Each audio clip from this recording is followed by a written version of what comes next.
There's more honesty in food now, and the new generation are really into it. The early 2000s, it was like, we're gonna try and like wow you and impress you with techniques and, you know, like the whole molecular cooking and stuff. Like I am into cooking to construct. I'm not into it to deconstruct. Back then, like 30 years ago, music in restaurants was like ambiance, like no personality really. It was in the background, and it's like, you know, don't talk to the customers. Yes, sir, no, sir. And it's like, no, I want to play like Wu-Tang, then Sinatra, then I want to play music, real music.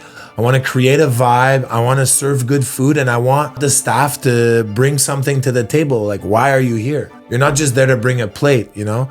Have a personality, be honest, be engaging. I remember when I started cooking and it was like, oh, if some ingredient was from like really far away, really expensive, it was like, woo, we get to work with. And now it's like, this is a beat that comes from next door. If you open a cucumber and you actually look at it for more than a minute, it's so insane.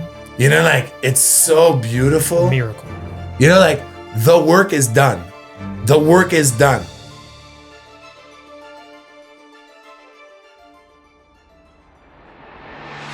Welcome to the Market Gardener Podcast, where we believe that small-scale farming is changing the world. Join us for insightful conversations with people who are working to build a better future. A future with less mass production and more production by the masses. The revolution is in the field. Let's get digging.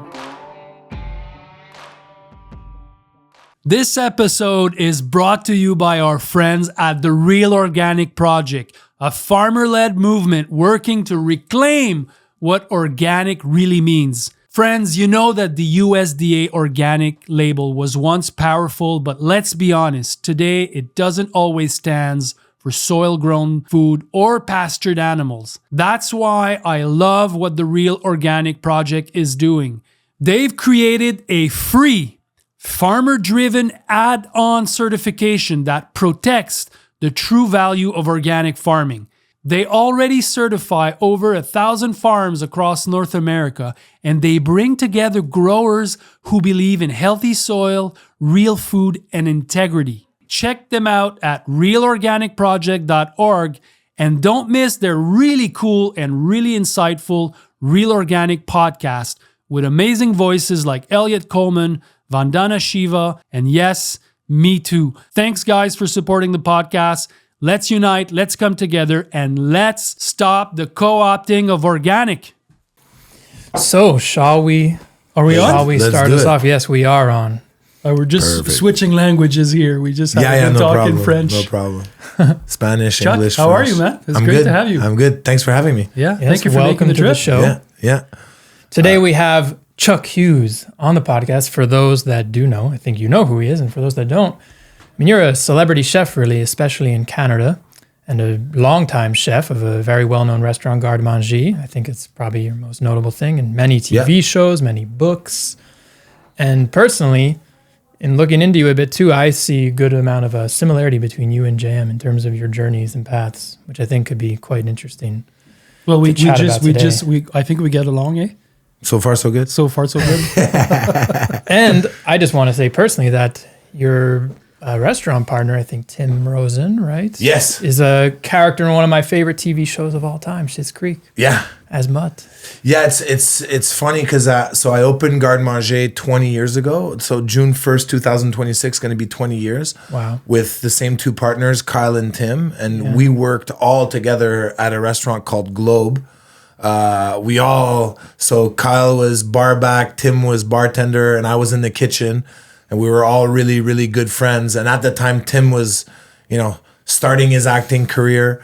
And we all worked there together. And then, we went our separate ways. And then maybe 4 or 5 years later, we all connected and opened Garde Manger. And so at the time, he was on a show called Instant Star, which was a bit like a Degrassi-esque show for teenagers. And like his popularity was insane because it was like a segment of no adults knew who he was, but like teenagers, if we went to a mall, it was crazy. And so yeah, so he's had a really great career in movies and TV, and so yeah, Schitt's Creek, Mutt. I love Mutt Schitt's on Creek. Schitt's Creek. Yes. That's so funny. And then we just made the connection that Globe, that's where Dave McMillan also. Yeah. That's where he started, and Yeah, he's been so- to the podcast twice. And so Okay. Yeah. So I was there before Dave. Actually, I was a busboy. I was a busboy at Globe when Dave showed up, and before Dave, it was kind of like a cigar, sushi, French, Italian. It was kind of like the times, that was popular. And then when Dave showed up, he was like the new young chef, just came back from his stage in France, and he was taking over, and the menu completely changed, and we, he really was the guy who brought like this, new cuisine, new generation of young chefs that weren't wearing the chef whites and the hat, and like more embracing local and different flavors, and kind of being a little bit more out there, if you will. And I was a busboy, and so when Dave showed up, I was like, oh, okay, this is something completely new. And I loved food and cooking, but I think before Dave and Fred, I loved cooking and food, but I didn't necessarily want to be a chef as much as just work in the industry. Mm-hmm. And then when I met Dave, and I saw like, okay, it's not just French guys with big white hats, and it could be this and that kind of It could be cool. And then I went to cooking school, and then came back to Globe as garde-manger. Hence the name of my restaurant, because I that was my position at Globe, where I did appetizers, desserts, helped a little bit, and that was what I loved. You know what I mean? I was always in the action. Back then, we worked like a real brigade, where we had like saucier, entremetier. So entremetier did the vegetables. Grillardin did all the grilled meats and all the meats. Then you had poissonnier, and he did the fish. So you literally, like, all day, poissonnier would break down his fish, make his portions, and at night he would cook fish. Vegetable entremetier, he did the vegetables. Okay, so everything was everything was like, and it became your specialty, and it's what you did, right? But garde-manger, where you did appetizers, desserts, help me over here, I loved it, because I didn't just do one thing every day. I did everything. And it was also my job to know what was in the pantry, in the fridge. So I felt like I was really at the center of all the action, and I loved it. And so that's how I met Dave. And, at that time, like, Dave was unknown, young chef, came from the West Island. And anyways, next time he comes on the podcast, ask him. Ask him about you? Yeah, ask him about me. He's going to tell us stories. PG Dave, just in case. But yeah, I mean, look, it was crazy. It was another time, right? It was just another. Feels like it was another lifetime ago. Yeah. It was less clean, eh? It was less proprette. Yeah, and I mean, back then, I lived with my buddy Zimu, and we both worked at Globe, and we worked like 7 days a week. Our apartment was like disaster. We were partying. It was just another, and it felt like we were an underground punk band. Felt like we were living in a world that nobody really knew, and we were like, I was working in the kitchen at Globe, but like I'd go out and it was like I was a rock star or something. People were like, "Oh, this guy works in the kitchen there," and it was like, I chop carrots. Like, it wasn't anything special, but at the time, food was starting to get a little bit more popular, and chefs and that whole idea. Now it's like super mainstream, and like, look at my career. Yeah, but you are a rock star farmer. Pretty much. So that happened. Yeah, I mean, sort of. I guess. Funny. I guess. That's a good way to put it. I guess. But that's something that I'm fascinated about. It sort of became, but but at the time it was like. It's funny because I never like my first job was restaurants. I never really did anything else. I loved it. You know, I made no money, worked every day, and never once did I like think like, oh man, I'm gonna become famous. Yeah, like none of it was. Did I say rockstar farmer? Yeah. No, I don't know. I think I said farmer. I thought chef. Yeah. And I'm always thinking, you know, there's you know, the chefs are kind of leading the way with this trend. And I was thinking that farmers would eventually become that. I'm not so sure. I'm not so sure anymore. Close. Because the food channel and there's just so much more present. But I think now like the farmer and you know it's been such a more and more it's coming into the world where people are interested. It's like for sure. You know, like I've always laughed at like you know, we love to put labels on stuff today, like, you know, this was grown here. It's like, but like chefs have been working with farmers and like my job doesn't exist if farmers aren't there. And so it's always been like, now it's more celebrated, you know, like 20 years ago when cooking became popular. Now, you know, and rightly so, like it's about time that people acknowledge that, you know, if we don't have great ingredients and we celebrate it now more, you know, right? Like local ingredients. Like I remember when I started cooking and it was like, oh, if some ingredient was from like really far away, really expensive. It was like, ooh, we get to work with. And now it's like, this is a beat that comes from next door. And it's like, this is what's become. And it's as it should be, right? Like this is, I think we're on a better path in terms of, you know, how we see ourselves. I think also as Quebecers, like we're always like, when I started, it was like Italy and France. And it's like, anything you did that was outside of that was like, I remember in cooking school, I did like a halibut with veal stock. So I was like, yeah, it's going to be like, I'm treating halibut more like meat. And my chef at school was like, no. Don't do that. This is never going to work. It's like, and I'm like, well, today there's no boundaries. You do whatever you want as long as it tastes good, it makes sense, and you know what I mean. Like there's some rules obviously that you'll never break, but it's just not like it was. It was so, you know, this is a tartare was this for like forever. A tartare is this. Now it's whatever you decide to make it. You know what I mean? And do you miss those times? Not really. I mean, I think. Like every period of my life was in its right time. And now, you know, I'm happy where I am now. I'm happy where I was then. But the fact that it's so open now, does it bring kind of like, it's fun in a way, but having that, you know, can you sometimes miss the tradition of like, this was that and that was fine? And I do miss the fact that like, you know, now people come to restaurants and they have a lot more knowledge. They know, they've seen behind the curtain. So in one way, it keeps you more honest because you can't, hey, look at where, you know, like people are, but in another sense, it's like,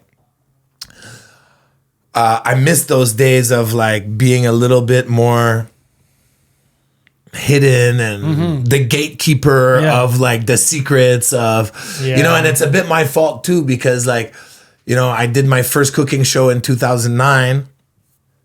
I never really thought about it, but like, it was an honest cooking show in my restaurant. I'd never been on TV before.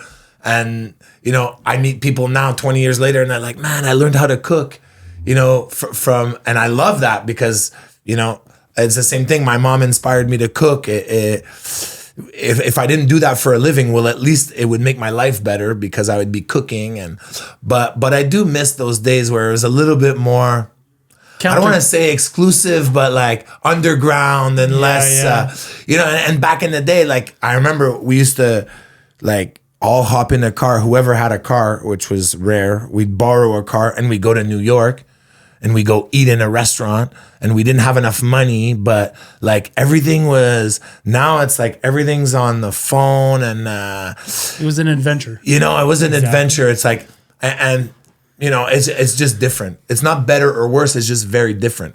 You know, I feel that now with like social media and you know, you could be in Hong Kong, New York or Montreal. You might be eating the same thing. Yeah. because there's trends that are like Organization. worldwide. Like before, like you came here to eat this, you went there to eat that, and it was very. Now it's and it's just different. It's for better and for worse, isn't That's it? it. That's like it. You know what I see mean? it both ways. And every time I start saying stuff, like I don't want to sound like that old guy that's like, oh, back in my day, because like I feel like every generation has Says that. that. So I'm not saying it's better or worse. It's just different, you know. And that's what it is. It's just it's a whole different world. You know what I mean? And like you said, some good, some bad. But that's the world we live in. Yeah, the only constant is change, isn't it? That resonates, Chris, with you. Eh? This counterculture, this Oh, kind of big like time. this thing of being kind of like different and The small Yeah. farming world is that Yeah. in a nutshell. Like it's the same kind of vibe, and that's why we feel so much connection with the chef kind of world, kitchen culture, because there's so many overlaps, there's so many similarities. A lot of the people overlap too. My farm that I had in New Jersey was essentially started by a young guy in his 20s, and I was one of the founding members shortly after. But he was working in kitchens, and he was like a punk rock kind of guy, Yeah. and loved that they would throw things in his face and yell at him. He's like, "Oh yeah, man, that was like, I loved it. That was the way." And I remember thinking, that sounds terrible, man. Yeah. But and you were telling me before we went on air, like you experienced that too, and you. I loved mean it. that's the way it went back then, and it's kind of like how you measured love. Yeah, you know, you like got slapped. did I get yelled at, burned, and then okay, then I'm good. You know, the day that your chef no longer yells or burns you, it's like, oh, I'm probably on my way out. You know what I mean? And it wasn't a good way for sure. I mean, there's, you know, it was like now we have, you know, toxic and this and that. But when I was going through it, I loved every second of it. Like I literally loved every minute of it. I never once thought to do something else. I never once, you know, felt like I was being disrespected or taken advantage of. And now I look at it and I'm like, that's exactly what it was. You know, we got taken advantage of, we got disrespected, we've got abused, basically. abused, but you know, it also got me where I am today. And I honestly, I wouldn't change a thing. And now that I look at the new generation, you know, and I look at the situation, there's still challenges, you know, nothing's perfect. And it's always going to be like restaurants, a little bit like farming, right? Like there's a certain time and a period where it gets really hectic, you know, and that's the same with restaurants. There's a certain period and time where it's crunch time and you gotta go, and that pressure is never going to change. Whether, you know, you And that's where the bonds yelled- get formed, eh? That's where you make your friends. I know, When you're and- in the deep trenches with Yeah. them and it's like hell. Yeah. a warrior And thing, it's like we're together and we're fighting through it. And then Yeah. afterwards, you're like, man, these were the good times. That's it. It's crazy. That's it. And so, you know, we still have a little bit of that because it's just, that's the way the business is. But, you know, there's a lot less yelling today. There's a lot less. And I realized for me, like, I learned from guys that yelled and threw stuff. And at one point I realized like, you know, like when I opened my own restaurant, and then I realized like, okay, well, you know, I'm in charge here. I'm the one, you know, the culture starts with me. And I started being more on top of my stuff and less, you know, and then I realized like, you know, a lot of the partying and the going out and we weren't doing our jobs as well as we thought we were. And then the first reaction is to yell at other people. Like, let's yell at this guy and see how he reacts. And it takes the heat off me. But like, you know, I remember I used to like order fish, you know, and at 4 a.m, whatever. And sometimes I forget. So the next day, what's the easiest thing is to admit that I forgot, or to yell at the person to say his list wasn't good, you know? Yeah. So it's like, I think when I opened my own restaurant, I learned a lot of things very quickly because just being a chef or working in a restaurant, you know, you show up at 1, make sure your station is set up, make sure, you know, your team is set up, and it's like, okay, cool. But then when you own the restaurant, you're like the plumber, a psychologist, a partner, a friend, an enemy, You know, like the weight of everything else, you know, like rent, electricity, like all these things that I never really thought of before. These are all my responsibilities. And then you have like 10 or 12 people that work there, you know, in the beginning. And, you know, they're looking to you for answers. And you're signing the paychecks. And I'm like, I don't really have the answers. So I better figure out a way to.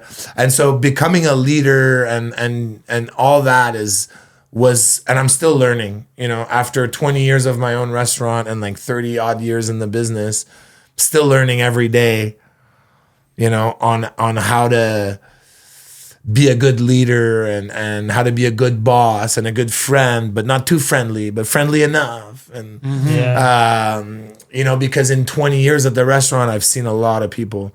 And, you know what I mean? Like some good, some bad, and some people are still there today since day one. So those are the people. On that. Yeah, those are the people that like that know more about the restaurant than I do now. They know more about you than you. Yeah. Because they've seen you from the... And when they see me close to like a computer or something, they come running and like, can I help you? It's like, don't touch the screen, right? I'm like, no. Like, don't touch reservations or don't like. I do that. Like, I do that here. Do you feel seen right now, Jam? Do you feel it? It's the same here. Yeah, they're like, you're not gonna. Like, don't touch this. Don't touch it. What you do tell me what you need, and we'll. So I've become like, which is also kind of like the where I want to be now, where I have 2 young kids, and you know, I travel a lot. I do different things. You know, my life has evolved. So I'm in a good place in terms of.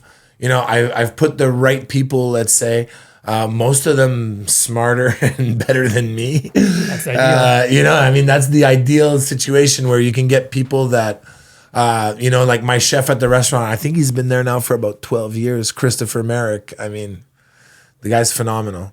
You know what I mean? And we work really well together. We're completely different personalities, different people, different skills, and it works perfectly.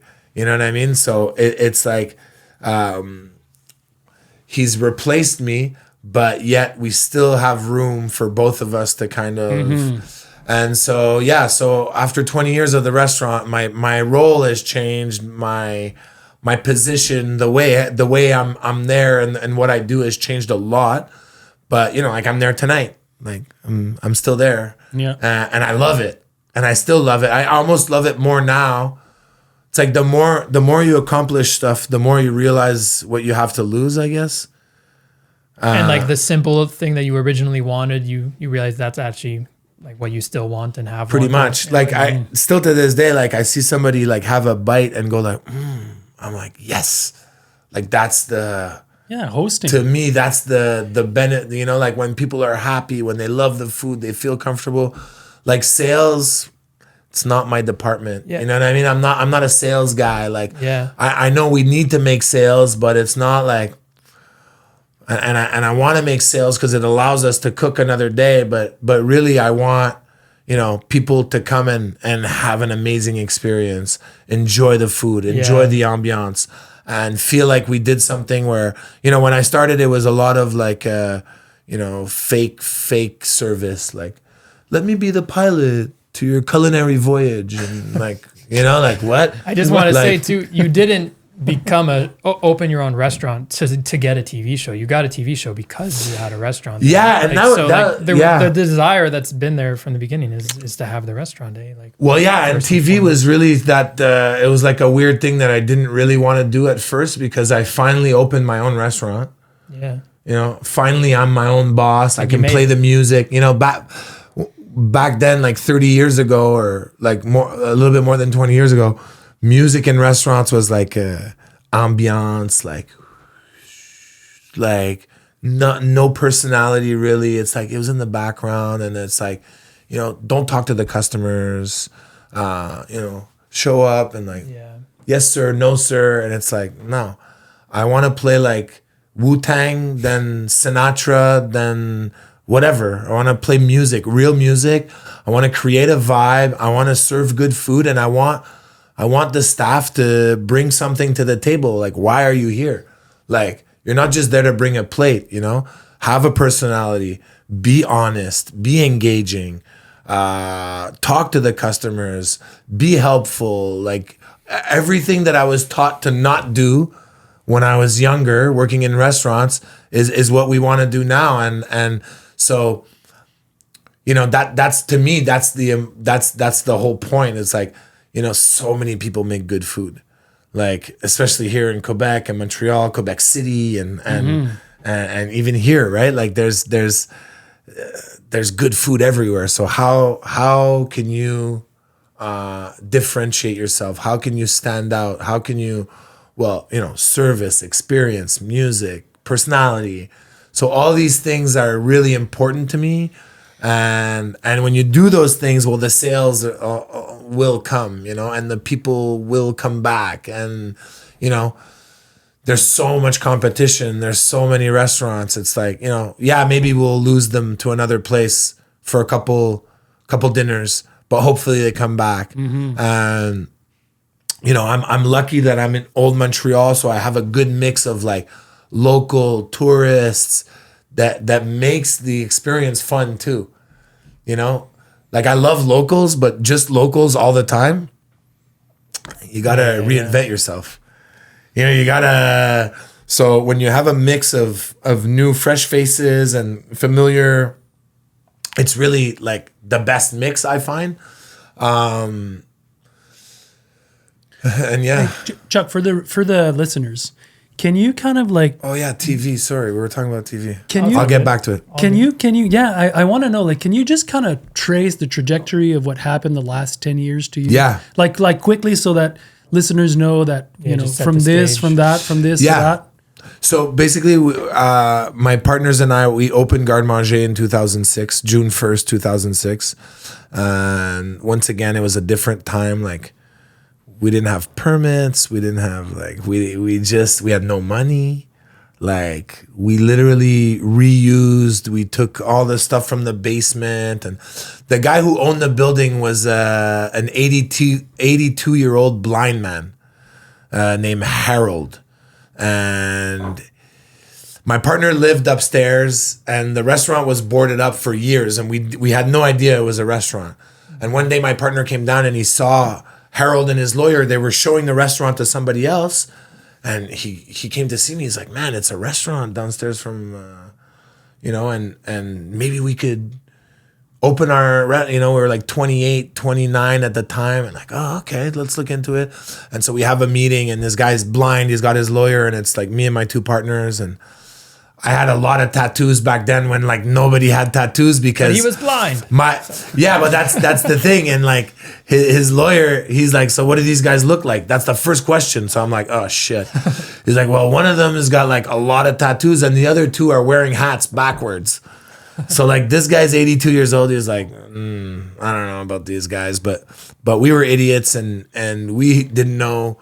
And he's like, well, I'll sell you the liquor license, which I think is illegal. You know, and we're like, okay, perfect. We'll buy it. And deal was made. And so we get there and we realize like, man, we have zero money. Like we're a little bit scraping from my parents, asking whatever we've got. And so the basement was full of old chairs and scrap metal and wood. And so literally for 2 months, we just built the restaurant, and people would come by and say like, hey, what's going on here? And we're like, we don't know. We're just construction workers. And like, cause we didn't want anybody to ask about permits. We didn't, you know, we kind of, but like, once again, it was another time. Right. And so we opened the restaurant, and right off the bat, you know, we were kind of doing our own thing. It was loud. It was a party. It was unlike, like most of these places didn't really exist yet. So it was kind of something different. And so producers would come and say like, hey, like, have you ever thought of like a cooking show? Or, cause like, man, this place is the food's great. You have a good personality. And I was like, no, I just opened my restaurant. Like my life dream is to open my small restaurant. Finally, I'm here. I don't have time for TV. Like it's not. And so a couple months later, another producer, hey, have you ever thought about doing TV? And I was like, well, not really. But now I'm like So it was a couple of interactions like that made me think like, oh, you know what? Let's see. And that's when I called my friend, and she said, oh, well, my friend Anne-Marie Wittenshaw, she's been on Music Plus, she's in TV, she has her own little production company. It's like, maybe let's call her and let's do a demo. And that was literally my first time ever in front of a camera. I mean, I did when I was a kid, like TV stuff, like, but nothing that. And we shot like a 5-minute demo, me in my kitchen on my day off. And we went to bring it to a production company, and it was literally a DVD back then. And I had a Sharpie, and I just wrote like, well, oh, we did it on my day off. Let's write Chuck's day off. Like, ha ha ha. Like Ferris Bueller's day off, whatever. And we literally wrote it, put it in, and like maybe a year later, we were filming a show, and it was my first time ever on camera and on TV. And I never once thought about how I looked, what I was doing. It was like a real, like when I look back at those shows, it's 2008, 2009. It's like, I'm really a line cook. Like, and the whole time they're filming, they're like, okay, slow down.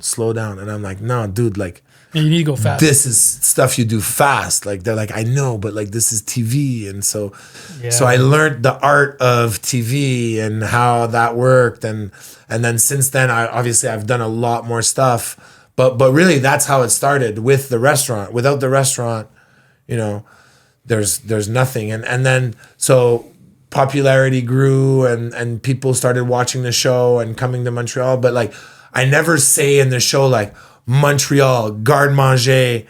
Like, sometimes people to this day, they walk into the restaurant and they're like, oh my God, you're the guy from Chuck's Day Off. Really? It's like, is this where your restaurant was? Like, why did you not mention it? Is no reason? You don't even know. We never thought about it. And I think it was more like in TV world, if you want to make international sales and you want it to be timeless, well, you don't refer to like the year, the day, the month, you keep it at large. And that show was sold in like 87 countries. Wow. So that was like, and that was the time where like I started traveling all over the world and was really amazing. But I also had a restaurant. So it was like, that time was like, it was, I didn't have kids and, It was a great time, but it was also tough because I started working a lot in the US, and the US is like, it's a big machine, and If you've been enjoying the show so far, make sure to hit the subscribe button. The subscribe button allows us to keep promoting the show. It allows us to keep inviting new guests, more diverse guests, to have these enlightened conversations. Let's keep these conversations going. Help us by subscribing to the channel. Oh yeah. They're like, it's like nice hotels and this and that, but really it's like you're never really anywhere, but you're always everywhere. And I'm like, well, I do really have a restaurant, so I still need to be there. And like, I like to play hockey on Tuesdays, like, and they were like, what do you mean? Like, you like to play hockey? I'm like, dude, I have my life. Like, a lot of times in the US, yeah, but you live in Quebec. Like, I'm like, yeah. It's like, I have my life there. I have my restaurant.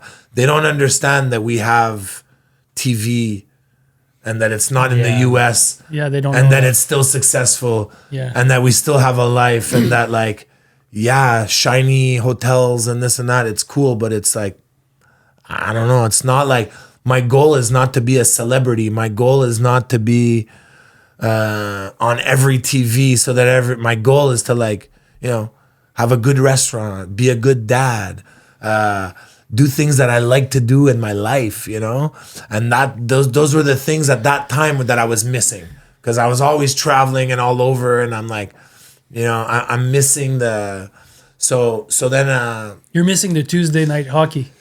It's stupid, but no, it's not stupid. Mentally, like Chris and I we play hockey. We love I hockey. need that. You know what I mean? Like I need that to keep me like sane and like. So at that time, I made the decision to like, okay, focus more on at home stuff, and I still travel a lot. Like I still do quite a bit, but but in a different way.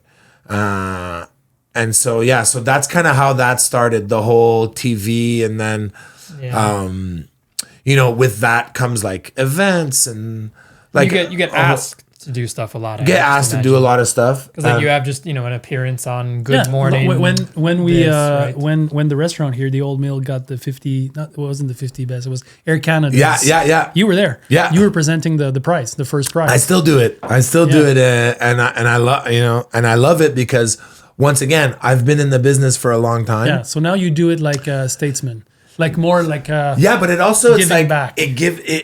I meet the 10 best new restaurants every year. So it's cool. That is cool. Because I get to, and a lot of times I know a lot of the people, but still, it keeps me relevant in that world. Yeah. Do I go out to restaurants a lot? Not really. Not that I don't care or I don't want to, but I'm like, I have 2 kids. I have a restaurant. I have like a lot going on. And like, if I have a night off or I have the last place I want to go is a restaurant. You know what I mean? It's kind of like, you got to be on. And I still go quite a bit and I'm still out there, but as I get older and I realize and I look at a lot of the chefs that I worked for, their family life wasn't always amazing. The restaurant was, and like, it's very important. Don't get me wrong. The restaurant's important. I want it to be the best that it could be. And, people make a decision to spend a lot of money. They deserve respect and they deserve my full attention and the best of what we can offer. Yeah. But it's also a restaurant. And I'm not saving lives. And I'm not, so you need to keep that perspective where, my kids are only going to be that age for a certain amount of time. My 11-year-old is already starting to be like a teenager where he's like, nah, dad, goodbye childhood. So it's like, I really didn't want to miss that. And I'm really lucky that even though I'm really, really busy and I do a lot of stuff, I'm still really present. And so that's like, right now, it's like, I'm in dad mode where, I also want to see my kids, but I also want them to see that I'm passionate and motivated and I love my work. And so it's important for me to really have a good balance, because a lot of the guys I worked for back in the day, like half of them like didn't go home because they had no choice. They had to be there all the time. And then the other half, like they didn't really want to go home. They wanted to stay and drink and party. And so that's it. It's like now I'm at a real, I'm 48, so I'm going to be 50 years old soon. The restaurant's going to be 20 years old next summer. I'm not at a crossroads, but I'm at a point where, you make choices. I need to make choices, and I love the restaurant business, and I still love being at my restaurant, and I still love it all.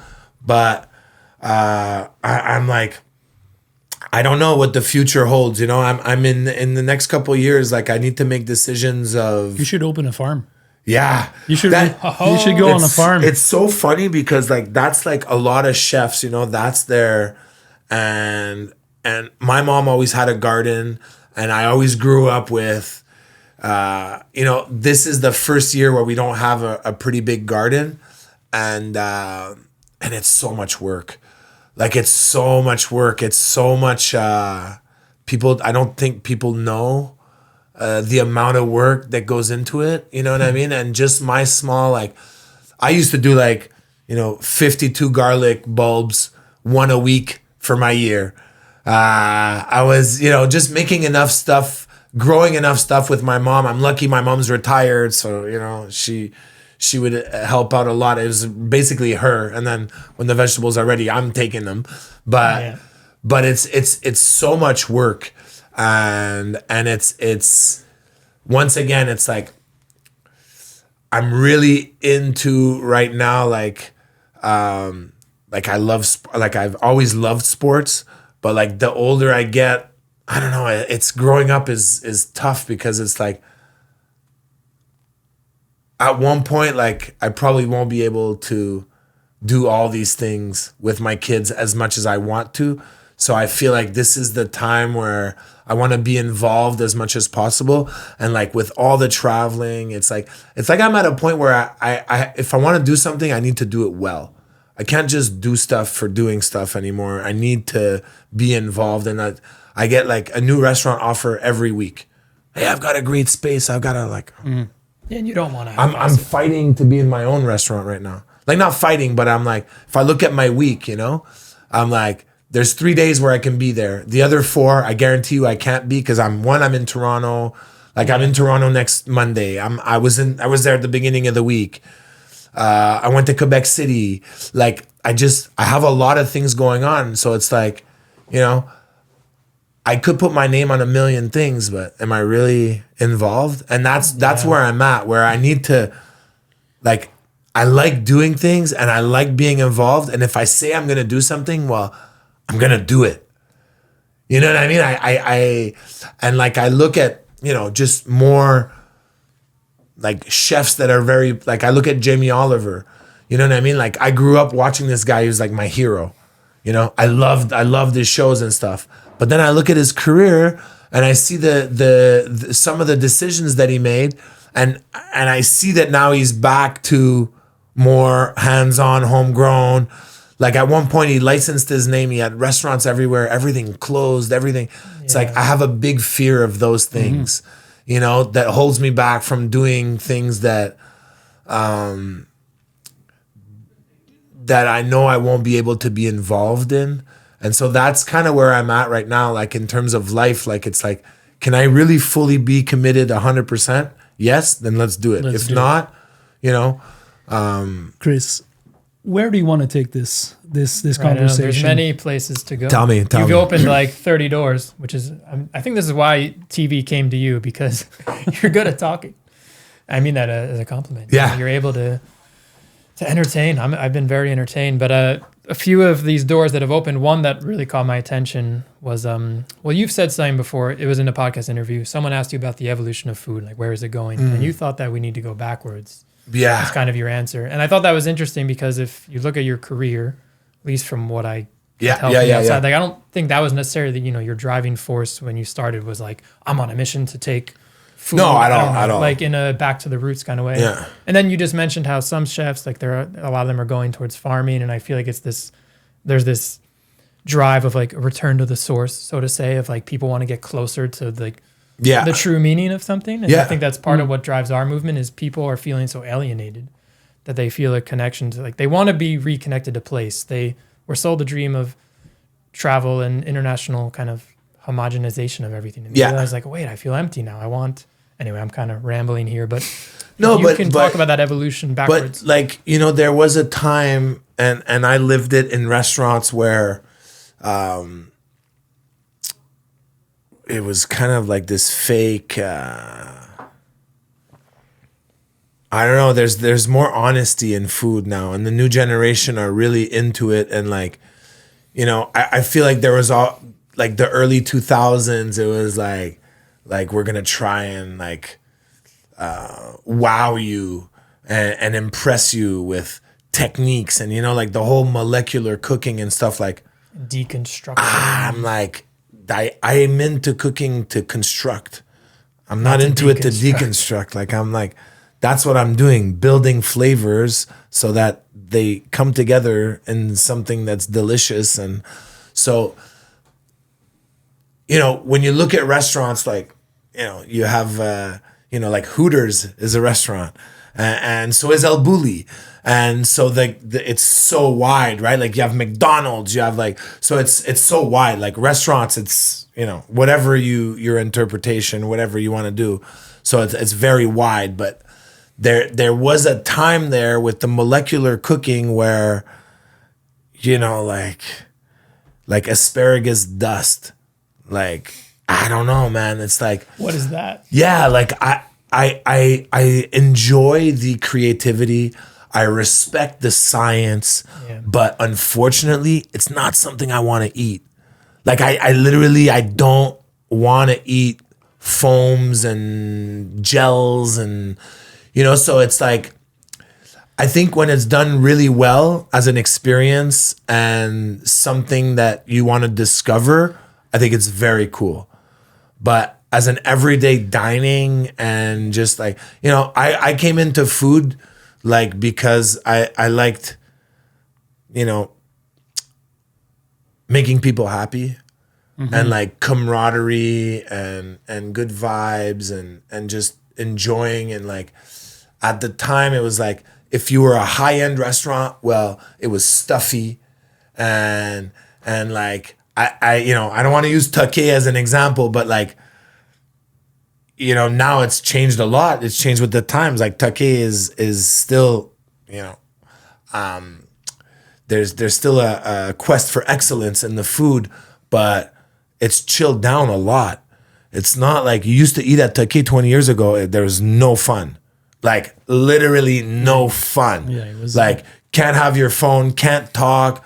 Bonjour. Like, you know, like nowadays people that have money and that want to go out and they want something more authentic, they want something more real, more honest. And I think that has a lot to do with celebrating what we have here, you know, and using a vegetable and not making it into a powder, a puree, and to kind of, I'm not saying there's anything wrong with it, but like, you know, keeping the integrity of the work. And I've said it before, it's like, you know, and these are little geeky things, but like if you open a cucumber and you actually look at it, like not just like, but you stare at a cucumber for more than a minute, it's so insane. It's amazing. You know, like it's so beautiful. Miracle. It is. You know, like the work is done. The work is done. Like I need like salt, spice, maybe a little acidity, you know, but really like, what am I going to do more to this than hasn't been already done by nature? You know what I mean? So I think we lost that a lot, you know, in the past. And now when I look at, you know, just like super simple, you know, ingredient driven cuisine, which seems to be like the trend now where people are, it's what I love. It's what I love, to actually taste the actual vegetable. You know, I know there's technique and, you know, you can ferment, you can this, that, great, perfect. But keeping that kind of the essence of why you're using something. And there was a time where it was like, oh, well, we're going to take this tomato and make it completely not what it is. And when they have a bite, it'll be like, what is that? Yeah, which is very strange. Which Like, was why would you use that if you're not going to you know, taste it? And What's so I the think point? that you know, and like Ferran Adria came to eat at I had another restaurant called Bremner for almost 10 years. And most restaurants were closed on Mondays and we were open, and he was in town and he came to eat. And it was obviously, he is you know, he invented molecular cooking. So He's the El Bulli guy. yeah, there's so much respect, you know, because it's pushing. But him as a person, when he came, I made him just like crab, like fresh Quebec snow crab, freshly picked, little bit of oil, and he was like, "This is so good." Like this is the guy who, you know, takes things and he makes them. But yet he was at my restaurant eating a bite of something that was the most simple, most local, in season thing that I literally did nothing to. And so I was like, you know, interesting that the guy that changes food so much will come here, drink beer out of a wine glass and have food that's like, so it's like, I remember seeing him take a bite and loving it and being like, yeah, like this guy's pushing boundaries of food, but yet the essence of food is still that, you know, good ingredient, simple. And so I think that for me is, and that's why I have so much respect for farmers, because it's so much hard work and people don't realize. And I think a lot of people are like, I want to retire and just open a small, like, I understand it, but it's not like I had during the pandemic, you know, I had chickens, and like everybody, I moved to the country because I had a year of, and like people say, don't worry, chickens, it's 10, 15 minutes a day. It's not. If you hate your chickens, it is. But if you want to keep them happy and healthy, well, they have to be out. You have to change their water. They like shit everywhere. Oh, yeah. They shit in their food.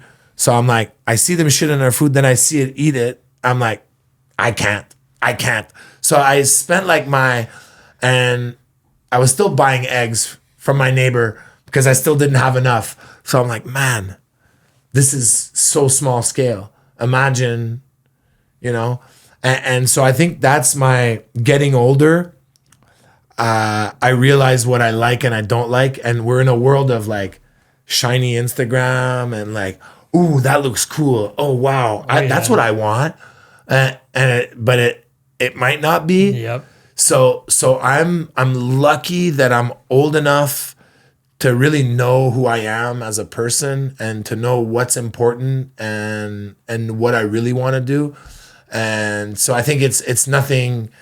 I think you just have to, you know, mature a little bit. Like, I guess is what I'm saying, is that like to figure out what it is that you like. And so I know for me, it's like, I don't have the time and I'm not at the space right now in my life. So you're not starting a farm. I'm not. I make maple syrup with my kids. Just like we have 25 trees. That's like great. just for fun. It's a lot of work. It's 2 weeks to boil. You know what I mean? It's work. 2 weeks of hell to make like 4 liters. Like I think my biggest year was 6 liters. Yeah. But why do I do it? Because it's fun. Isn't it because one of the we're out best in the moments of the woods year? and it's the best time ever. But like, you know, Unproductive work. you know, and it's the best because it's small scale and it's 2 weeks out of my life. Yeah. But you know what I mean? So it's like I live in the city. I have so many responsibilities. I have so much stuff. So I'm not saying it's not something that I would never do, but it's also all like you can't be good at everything. Yep. You know what I mean? And it's growing vegetables and being a farmer and it's not just planting something and then harvesting it. There's so much else that goes into it that like, you know, I'm focusing on the cooking. Like let somebody else focus on producing. And we tried in the beginning, you know, like to have our garden and we were just, you know, we tried it with seafood because at one point I'm like, man, I'm buying 100 lobsters a week from PEI. Like, what if I just go down? It's like, there's a reason why people do these things. Yeah. You know what I mean? Like, it's just, there's, you got to let the people that are good at what they do and encourage them to keep doing that and to get better. Yeah. So I think for me, it's like bees, you know, like there was a trend like, oh, everybody wants to have their own, but it's like, you can also do more harm. You know, if you're not taking care of your bees and then it infects. So why not just buy good quality honey from somebody that does it well and allow them to keep doing it as opposed to trying to. So at one point it's like, that's kind of what I realized along the way is like, man, these people are doing the best of the best. And I'm so lucky that I can take that and add my little touch and so that's where I'm at right now, where I'm like, I realize the effort and everything that goes into all these different aspects of food and cooking. And I just stick to, you know, now I wash more dishes than anything at the restaurant. And that I'm really good at. Chuck, how many years of TV have you done? Probably like 2008 was my first and it's still show. And like, now my show now I'm on, I just finished season 6 and it's called Chuck and the First People's Kitchen. Okay. So it's a show I pitched to APTN, Canada's Indigenous network, where I was probably about 10 years ago doing a show called Chuck's Week Off.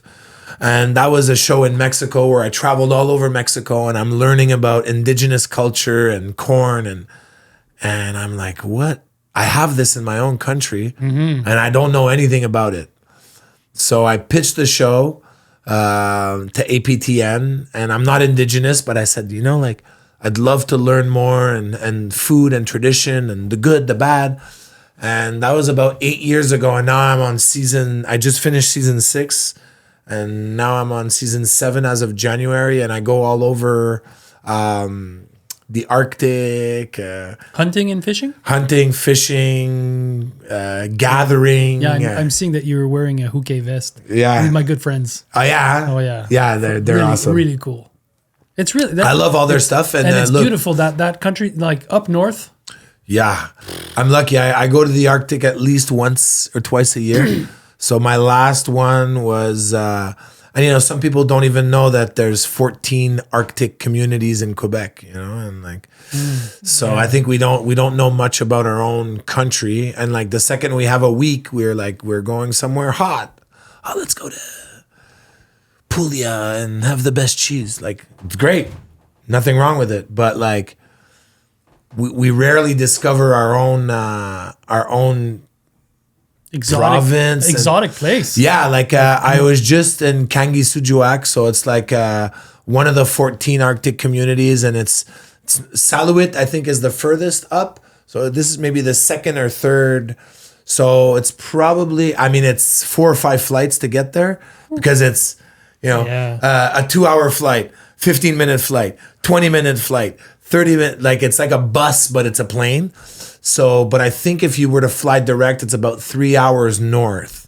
No trees, like it looks like Iceland. It looks like it's like tundra. Rock and tundra, and it's absolutely fantastic. And I love it's, a village of 500 people.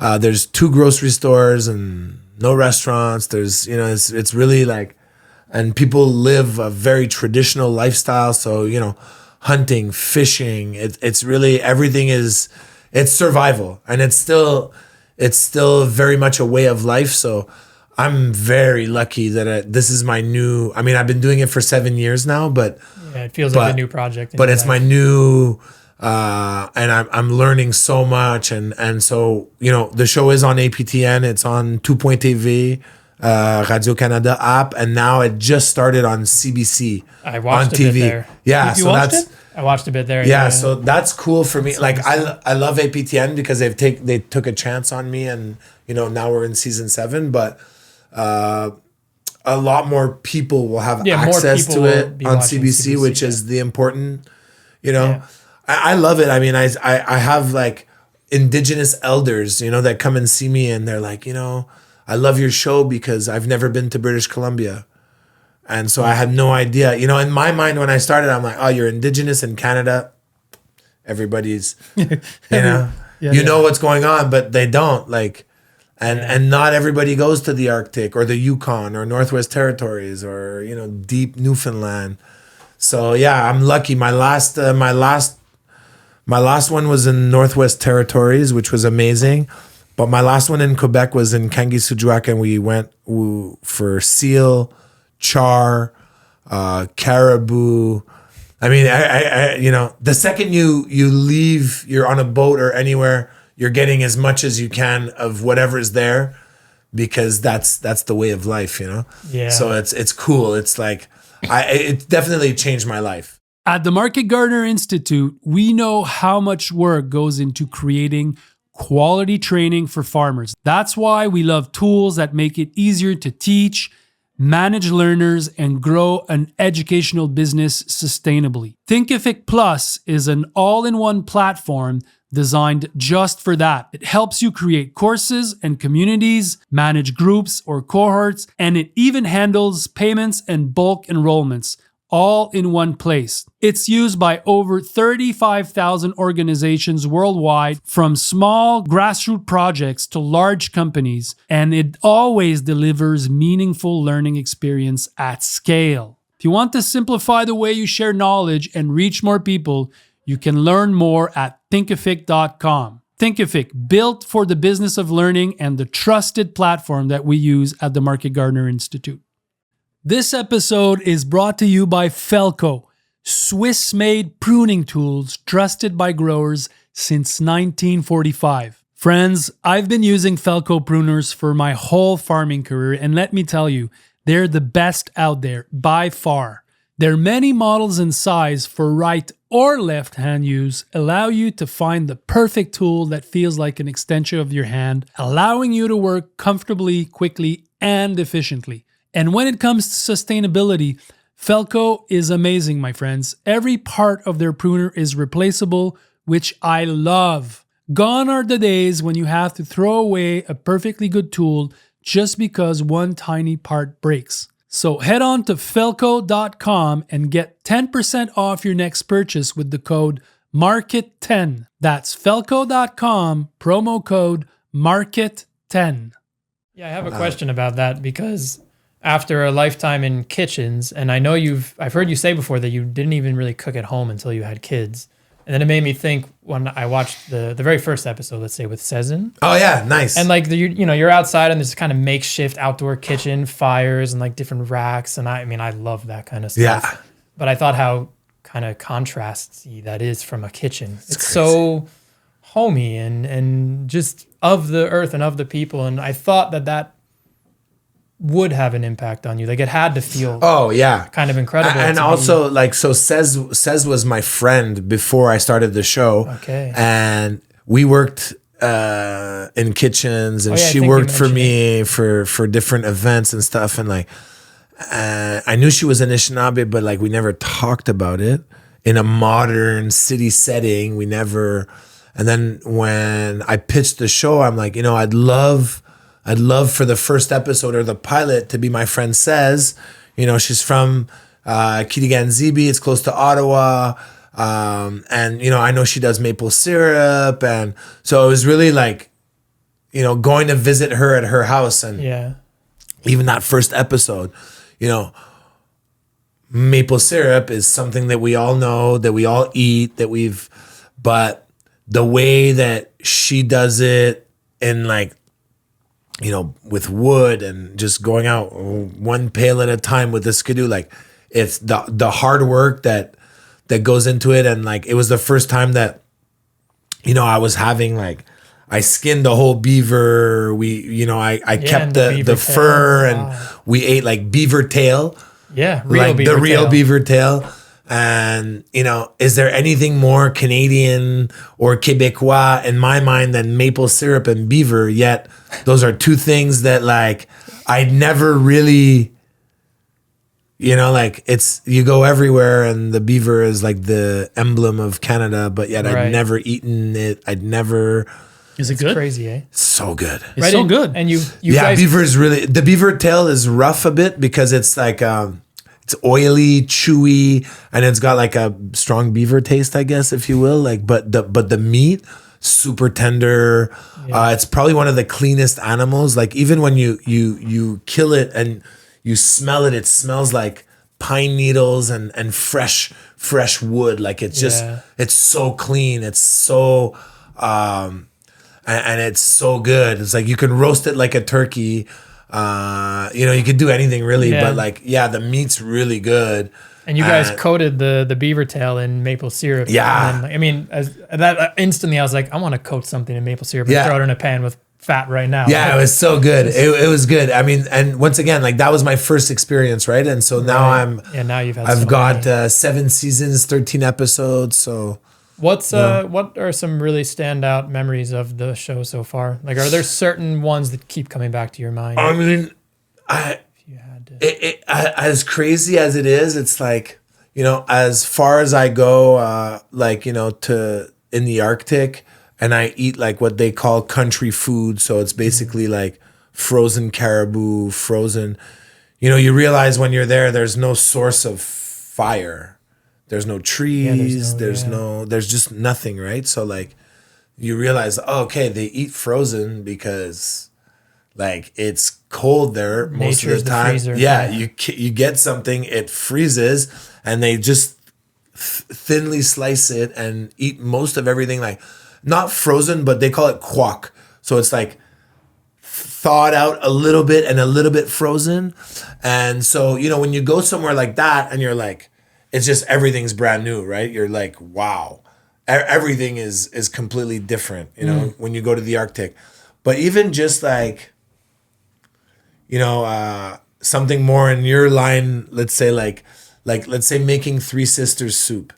And growing vegetables in a mound, and you know, growing the beans with the squash and the corn in a mound together, so that they all kind of work together to get the nutrients from one and the shade, and like it's like in a modern world, it's like, okay, we know all these things, but to think that thousands of years ago, this is how agriculture worked. So you're telling me like, hey, you're gonna go hunt beluga in the Arctic, and I'm like, wow, brand new experience. And then you're gonna say like, oh, well, you're gonna go to Six Nations or Kanawage, and you're gonna learn about Three Sisters soup. In my mind, I'm like, okay, Three Sisters soup. But then when you actually go and you learn about the agriculture techniques and things that were thought of thousands of years ago and they're still used today, it's amazing. So every episode is unique and different and amazing in its own way. Whereas when I started, I was like, oh, I'm going to Six Nations to make a soup. Woo! And then I get there and I'm like, okay, wait a minute. This is completely amazing. So it's changing you. Like every time, like it's like a journey. Every time, like every episode. It doesn't matter where it is. I mean, look at New Brunswick. I've been many times, but like on a certain episode, we were hunting partridge or something, and we weren't finding any, and we're just walking, and we're talking about artifacts, and I found an arrowhead that was probably like 3,000 years old. Whoa! Just like that, because the rivers, the sides are eroding, and you know, 3,000 years ago, there was probably 10,000 people that were traveling through there. You know, now it's the woods and there's nothing. But 10,000 years ago or whatever, there was, you know, people using that river to travel. And so there's artifacts everywhere. So it's like, you know, I'm in New Brunswick. I'm in the middle of nowhere in the woods. And I find, which is clearly an arrowhead, you see that it's been, and to hold that in your hand is something absolutely, you know, life-changing and unique. Yeah, you weren't really in the middle of nowhere, were you? No. Just the feeling. But the feeling of like, you know. New Brunswick is No, but what I mean is the arrowhead shows you like, shows you that I'm actually very much somewhere. I'm somewhere. You know, exactly. Okay. At a time, this was like people everywhere, and, you know. Exactly. So that's what happened to you. You went up north. Yeah. And it changed. Yeah. It changed what you were previously talking about, being in the present and being because Jamie Oliver didn't do that. He didn't go up north. Yeah, and you know what? It's funny because now I think like I'm like not really on social media. Like I post stuff and because for work and jobs but it's been almost like, I think it's 2018 that I haven't really scrolled. Good, keep it that way. I'm like everybody else, you know what I mean? Like I used to get up in the morning and like, oh, and like I didn't even get out of bed yet. And I'm like jealous, mad, thinking about happy. 30 different things and people. Yeah, like, excited. Oh, this fucking guy's eating a sandwich. And, preaching to a choir right now, don't worry. You know what I mean? So at one point, and it was also like my kids, I remember it was like a clear moment. My kids were really young, and I was at my my parents' country house, and the fire was roaring, and it was like Christmas, and I'm like, oh, I'm gonna get a good shot of this fireplace roaring, you know, for Instagram. And like one kid was yelling, I'm like, shut up, I'm trying to get, and then the other one was, and like after like 5 or 6 takes, I'm like, what am I doing with my life? Oh yeah. That I'm like I'm losing my mind over, and it was just a little snippet of like where I realized like, this is not my. And has no one ever taken a video of a fire before? Like, you know what I mean? Like, why am I putting so much? And that was kind of the moment where Also, my kids were getting a little bit older, and like we all know the downfalls of screens and this and that. So I was like, I'm telling them not to, but then yet I'm. Of course, man. And It's cleared my head so much. Like, and it's weird how life works, right? Like people, if there's anything important that I'm missing, somebody's gonna call me. Somebody's gonna text me. I chose to view social media like a cigarette, in the sense that even one puff is too much. Yeah. Because of the level of addiction, and that I couldn't even cut back. I just needed to cut out. And more than a year ago now, I more or less made like a hard switch. And it's totally life changing. And I think it shows you how impactful it really is. But everything you were saying before about, like we live in an era where you can see 50 different shiny things in 4 seconds online, and like it confuses your brain of what you want to do, and then about the mastery thing, and about it made me think about self-sufficiency, because this is kind of a trend too, but it comes at this cost where it's like you don't need to know how to do everything, and it's not even really true. Like if you talk about survival in the past, like the idea of a survival show where they drop someone in the middle of the wilderness with nothing, and like we think to ourselves that all people in the past could survive with nothing but a knife, and it's like, no, they were born into a culture and people, like, and their first arrowheads came from their parents, and like they didn't just like appear out of thin air exactly in the middle of the wilderness and like have it gets sort of a misnomer. And of course, like you don't need to know how to do it all. Like it doesn't even make sense, but. And like, there's so many hours in a day, there's so many hours, and like, I'm like an idea, like I have in my phone, in my notes, like I have about 100 projects, things that I come up with that I want to do, and I leave them there because I'm like, and there's just like in 24 hours in one day, half the time I just don't have the time to do all these things, and having money to do all these things, having the time, having that doesn't necessarily mean that it's what you should be doing either. And like as I grow older, I like to be part of what I'm doing. Yeah. Like I like to be present. I like to be in the moment. Like it's something I was completely like not in touch with when I was younger. It was always like, what's the next thing? Let's go. Now I'm like, you know what? Like, I don't know. I like assistant coach on my kids' hockey team. Like, I don't know. It's like, it's good. I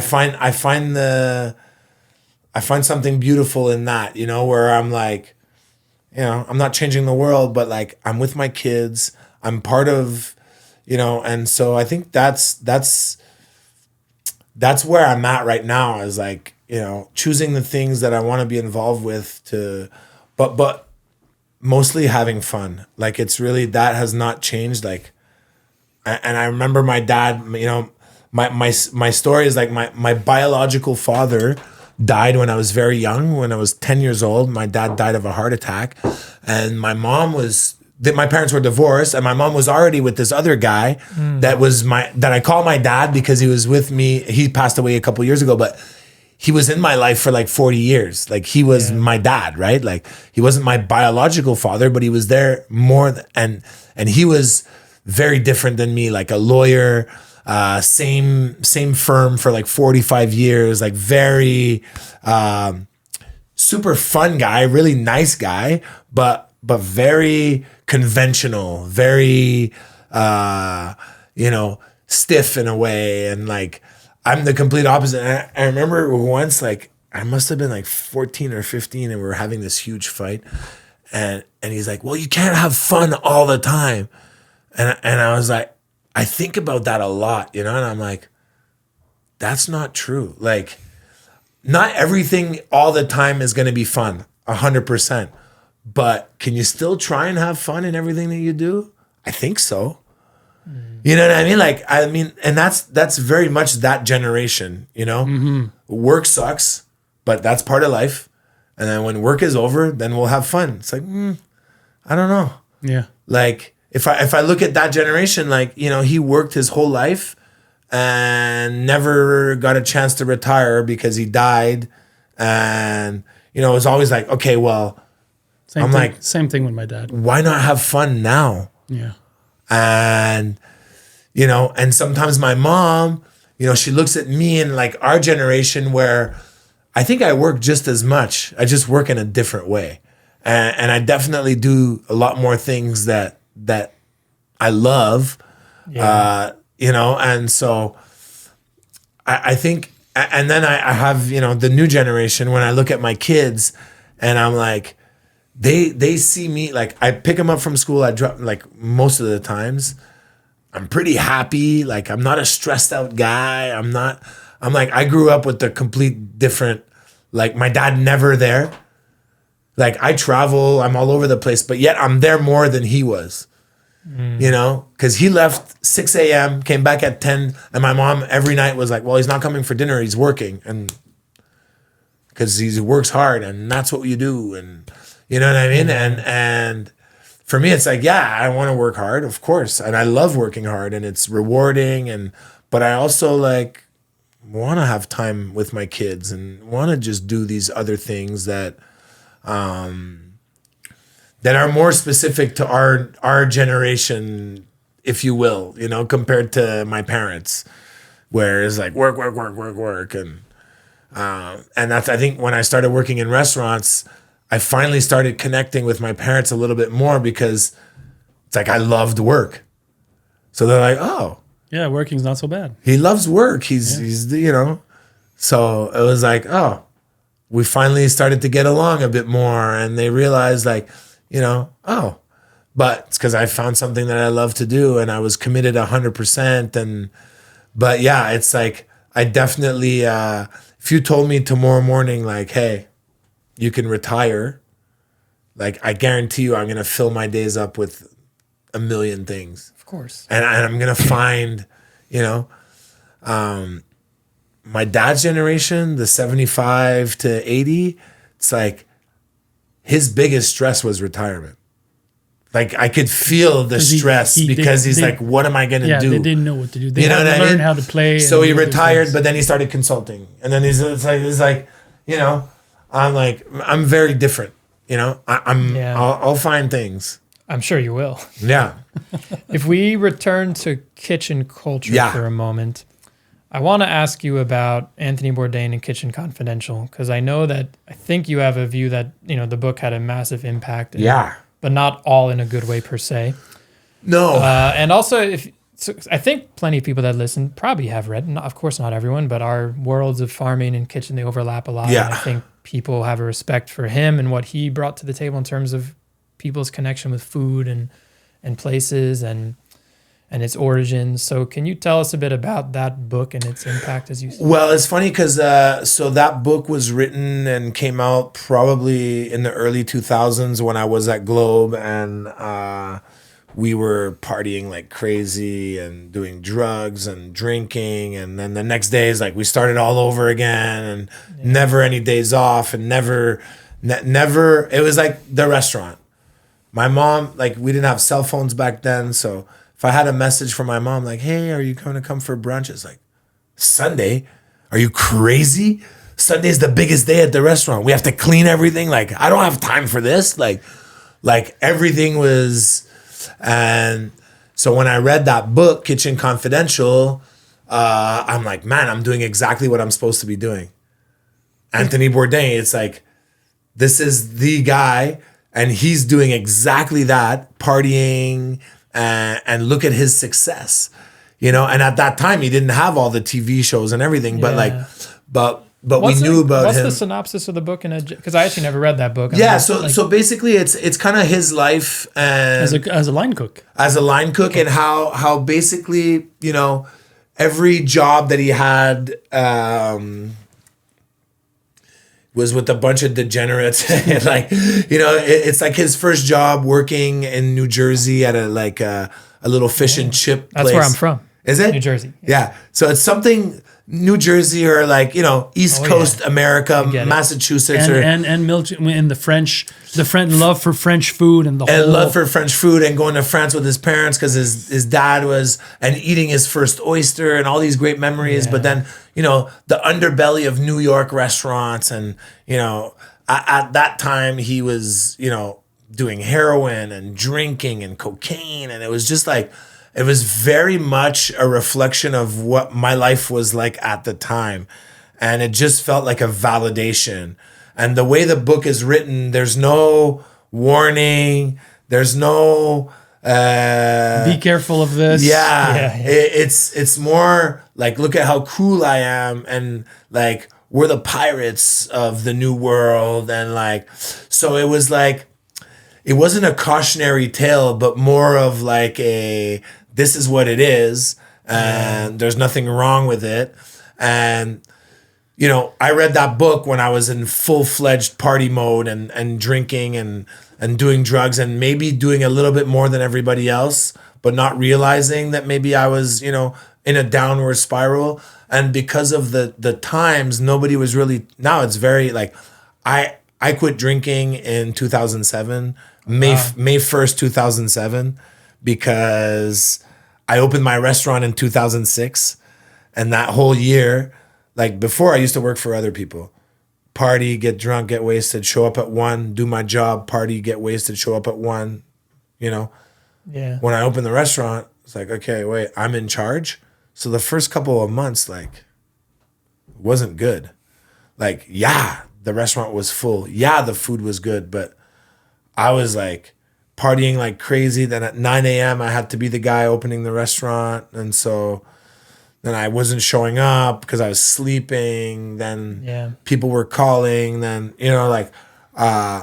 we had cash money at the end of the night. Oh, we'll just take a bid. And like, it was just like, it was a real downward spiral. And we opened the restaurant June 1st, 2006. Like August 1st, I was in rehab. Like 3 months later, I was like, all these years of working in restaurants for other people, I could manage it. But the second it was my place, it was like, there was nobody to tell me to not have another drink. It's like, I'm the boss. Yeah. Nobody's telling me to not take $150 to call the guy because I'm the boss. So it was like my downfall.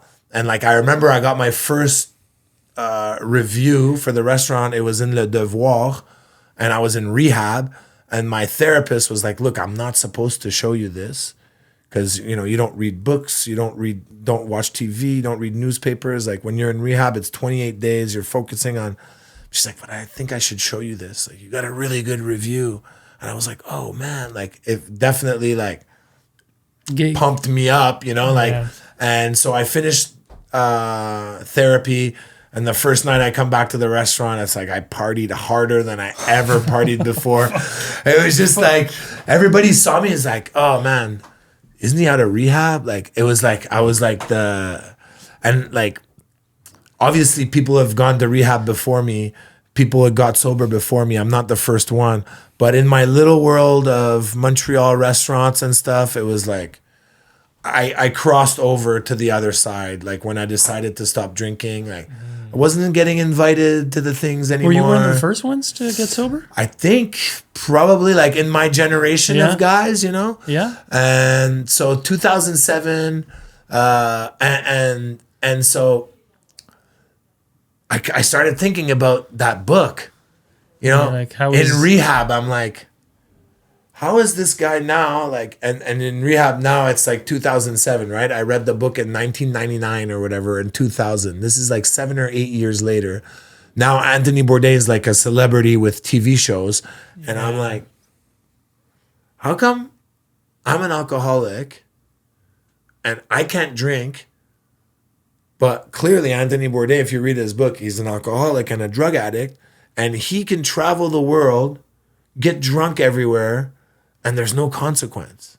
Like, and clearly there was. We find, but at the time, right? Exactly. And I was telling my girlfriend that I've been with her for 20 years, so she met me the first year where I was wild, and then she's got another like 19 of me not drinking. So not the same person, really, right? Like same person, just a little bit more reliable now.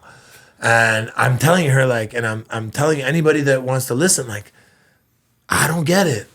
Like there's something not right. Something's not right. And I met Anthony Bourdain 2 or 3 times, and every time I met him, I'm like, man, this guy is not well. Yeah, there's a darkness. There's a darkness to this guy, and I'm like, that's the darkness I have. It's just that I've decided to, and so a couple of the, once it was like Miami Food and Wine, we're in like an after party, and I'm not drinking, but I'm still there, and I'm looking at him, and I'm like, man, this guy, and like, because I don't drink right off the bat, I'm like, he doesn't want to hang out with me, that's for sure. Because I'm like, and that was a lot of the people in Montreal. Like when I stopped drinking, like, whoop, all of a sudden I'm not getting invited as much because like, oh, well, I'm not drinking, so I'm the enemy or something, or I don't know. It was a tough period for me because like, I knew it was the right decision. And, when you think about it, like, if you're allergic to peanuts, you don't eat peanut butter. No big deal. Mm-hmm. It's like alcohol. It's the same thing. It's like I'm allergic to alcohol. Like I just don't drink it. I'm still the same guy. I mean, I party more now than I did then. Because then I was just looking for my next drink, my next line, my next, like I'm never really there. I'm always like, what's next? What's next? What's next? And like now it's like I could be at a party and like talk to somebody and not be like, okay, like, is this friend gonna shut up so I can go get a drink? Like, you know what I mean? Like so I'm like, how is Anthony Bourdain traveling the world, drinking? And I used to tell my girlfriend, I'm like, it's gonna end badly. I'm like, you learn it in therapy. You learn it. There's no cure. You gotta stop. If you're an alcoholic or drug addict, you gotta stop. At one point, it's gonna catch up to you. And so the day I heard the news, my girlfriend wakes up like always, probably like a half hour before me. And she was like, I'm like, what's up? She's like, you're not going to believe it. I'm like, what? She's like, man, you've been saying it for years. And I wasn't necessarily saying that he was going to commit suicide or kill himself or anything like that. You just saw that something was... But I knew after... once I did an event with him and we were in Nova Scotia and he's getting paid. Like, I'm just a little Canadian chef. I'm there for free. And this guy's getting paid. They fly him with a private plane, this and that. And there's maybe 150 people that bought tickets to meet like, us and him. Obviously more him than us, and the organizer's like, man, he doesn't want to go out to talk to people because he's so in his head and he's like, and I'm like, you know what, man? Like, I'm just a regular guy and I'm just happy to be here. You want me to go out but like all these little interactions I had with him said a lot. And so it's a sad story. It's a sad story. It's a sad story. And even to this day, nobody's ever said like, oh, alcoholism and Anthony Bourdain. It's always like, oh, he didn't suffer fools. He didn't. Well, yeah, he didn't suffer fools, but he also was like not really a nice, fun guy to be around. Like he had a lot of demons, So do I love the TV shows and the books? 1,000,000%. I was the first one to watch and I still love it. Yeah. But exactly. for an alcoholic of what I know in my life, I look at it and I'm like, man, it's so sad. It's so sad. He could have been so amazing without all that. That's it. He could have been just as amazing. And like the people that were on this show, like they don't talk about it, but like, 20 seasons of his show of the people, believe me, behind the scenes, they knew he had a problem. Yeah, of course. But he's the cash cow. He's just let him. There's that sadness too that I can feel behind the scenes of like, just another, and we don't know if he was, he wasn't happy. Clearly he wasn't happy. Yeah. You know what I mean? And I think about, he has quotes all the time. He's like, yeah, I'm not an alcoholic. When I'm at home, I don't drink. But I'm like, you're never at home, and you're always drinking of what we see. And, the times he came to Montreal, like he was drinking and it's sad. It's a sad story. And yet to this day, they'll talk about everything about Anthony Bourdain, but they'll never say like, the dangers of drugs and alcohol. Like you've never heard that with him, you've never heard that, but that's the tale. It's the tale of, we're not all that special and we're not all that different. And if you have a drinking problem, well, the cure is to stop drinking. That's it. Because if not, it's going to catch up to you, you know, at one point. And so for me, you know, that's why I always felt like love-hate relationship with Anthony Bourdain, because I loved everything he did so much. But then every time I met him, I was like, man. You saw it. I see the darkness. And like, I didn't romanticize it so much. And like people come to the rest, man, Anthony Bourdain, like, and then I tell my version a little bit and they're like, oh, no. I never thought about it like that. But it's like, you know, if you don't have a problem, you don't really see that side of him. You see the guy that's the rogue traveler that's like, and look, to this day, I mean, his shows are still on the air now. And it's the guy's an incredible writer. You know, he had so many great things about him. But it's just, you know, I feel like probably people around him kept the machine going, as opposed to saying like, hey, Anthony, you know, maybe this is. Could something like that happen to you? Like the machine of you making shows? I mean, I'm so like, it's almost 20 years now that I'm just like, I don't know.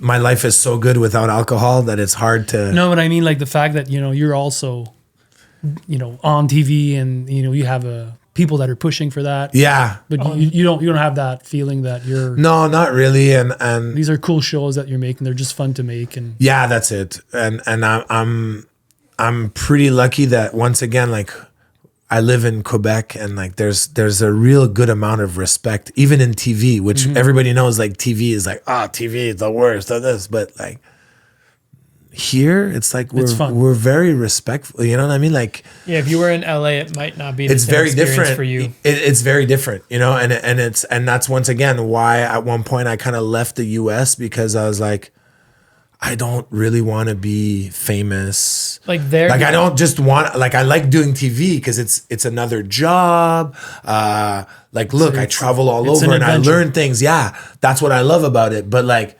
just to be like famous for fame, like it's the least thing that is important in my life. And you don't want to feel like just a puppet that's just there to talk. Yeah, that's based it. on what they want you that's to say. Right? And like, I've done so many TV shows that I'm like, what am I doing here?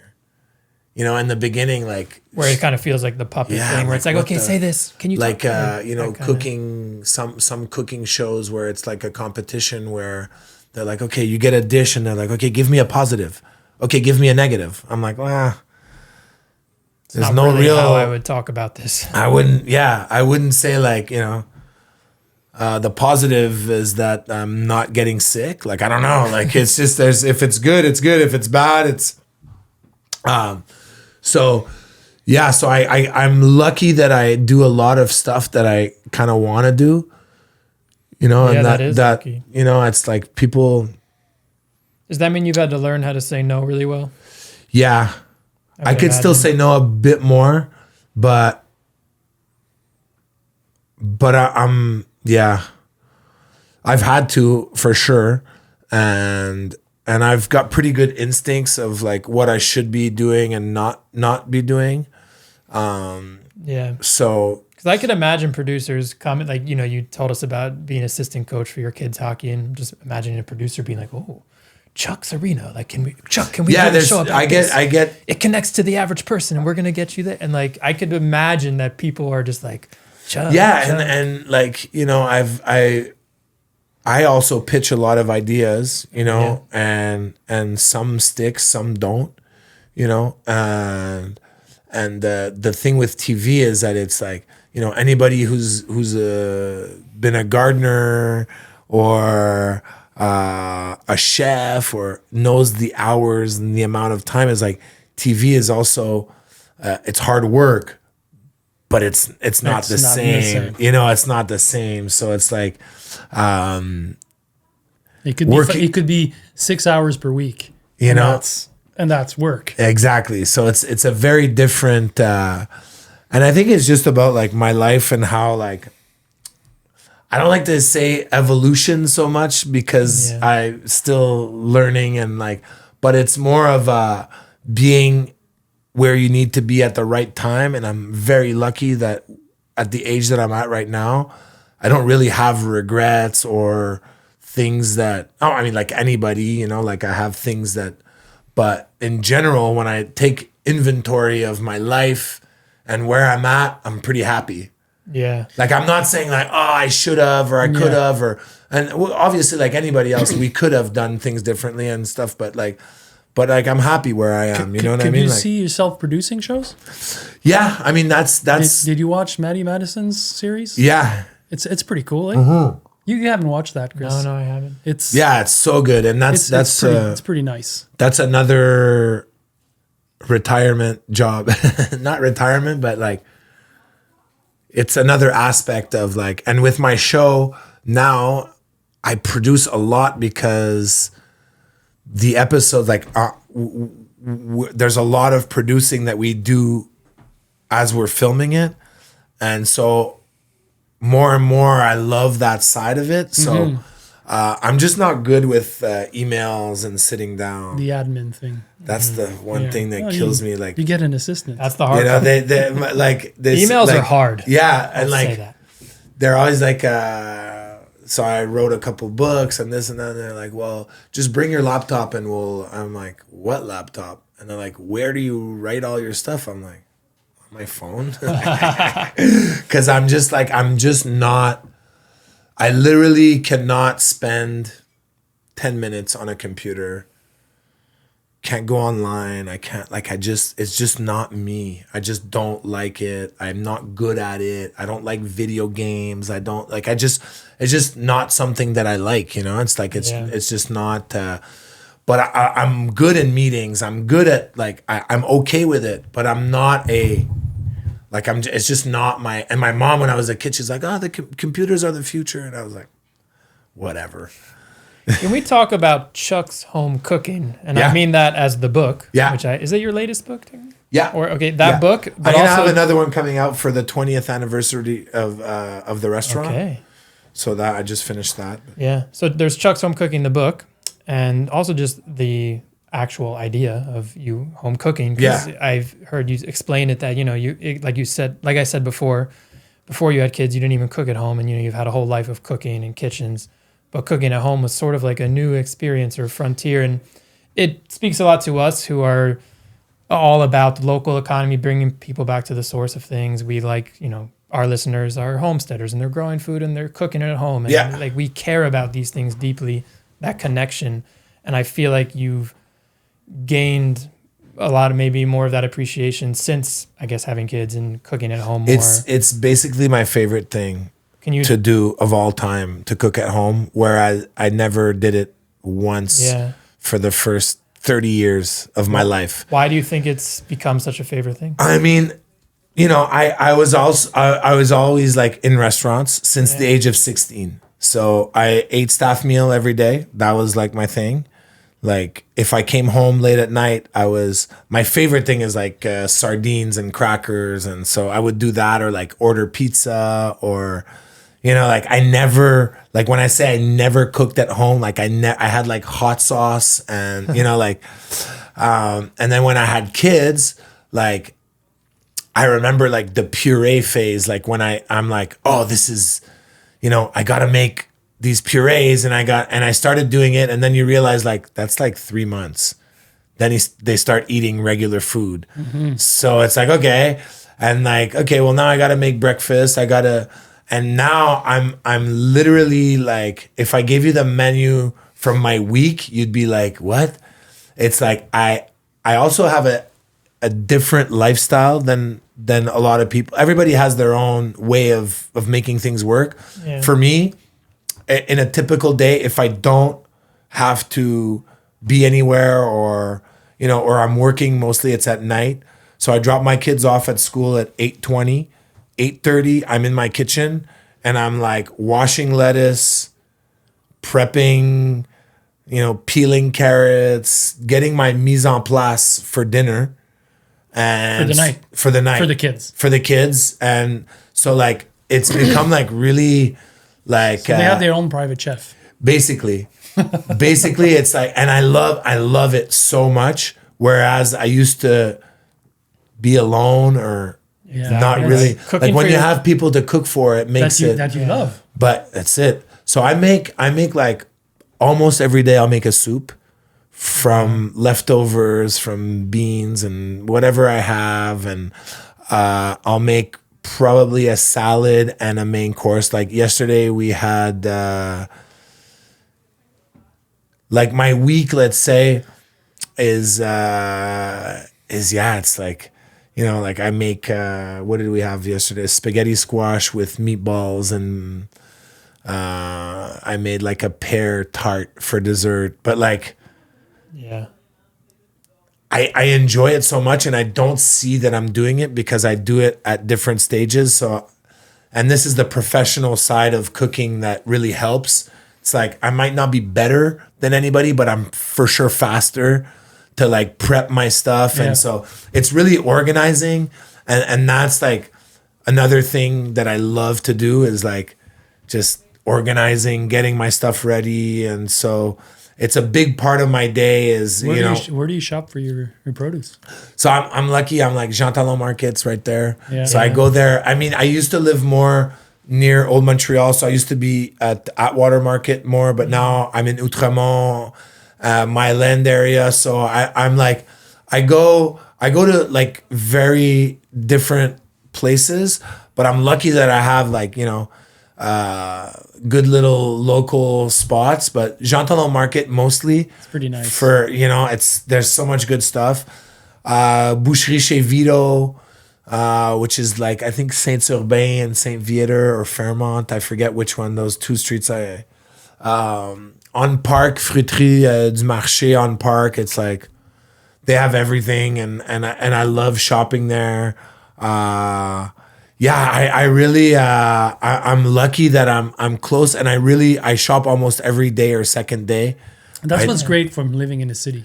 That's my favorite thing. Because if you live in a suburb, Yeah. it'd be shit. You'd be going to IGA and you would. That's it. And I still go because obviously I need stuff, right? Like, but I make pretty good choices, and I'm lucky that like, people come to my house and they'll look at my fridge and like, it's full, but it's not that full because I buy a lot daily or every 2 days, and I don't really think too far ahead. And weirdly, I don't take enough stuff from the restaurant.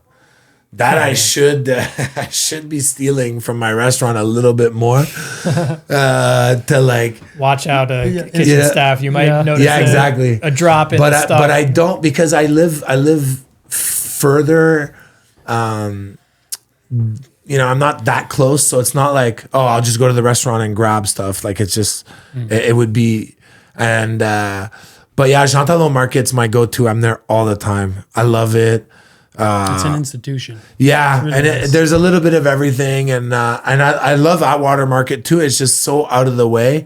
And there's another little place. It's close to my house. I have Young's, which is on Van Horn. It's like a little Asian épicerie with a whole bunch of different stuff that's really nice. And then like it's a little bit further away, but it's on Côte des Neiges, and it's a 24-hour fruiterie on the corner.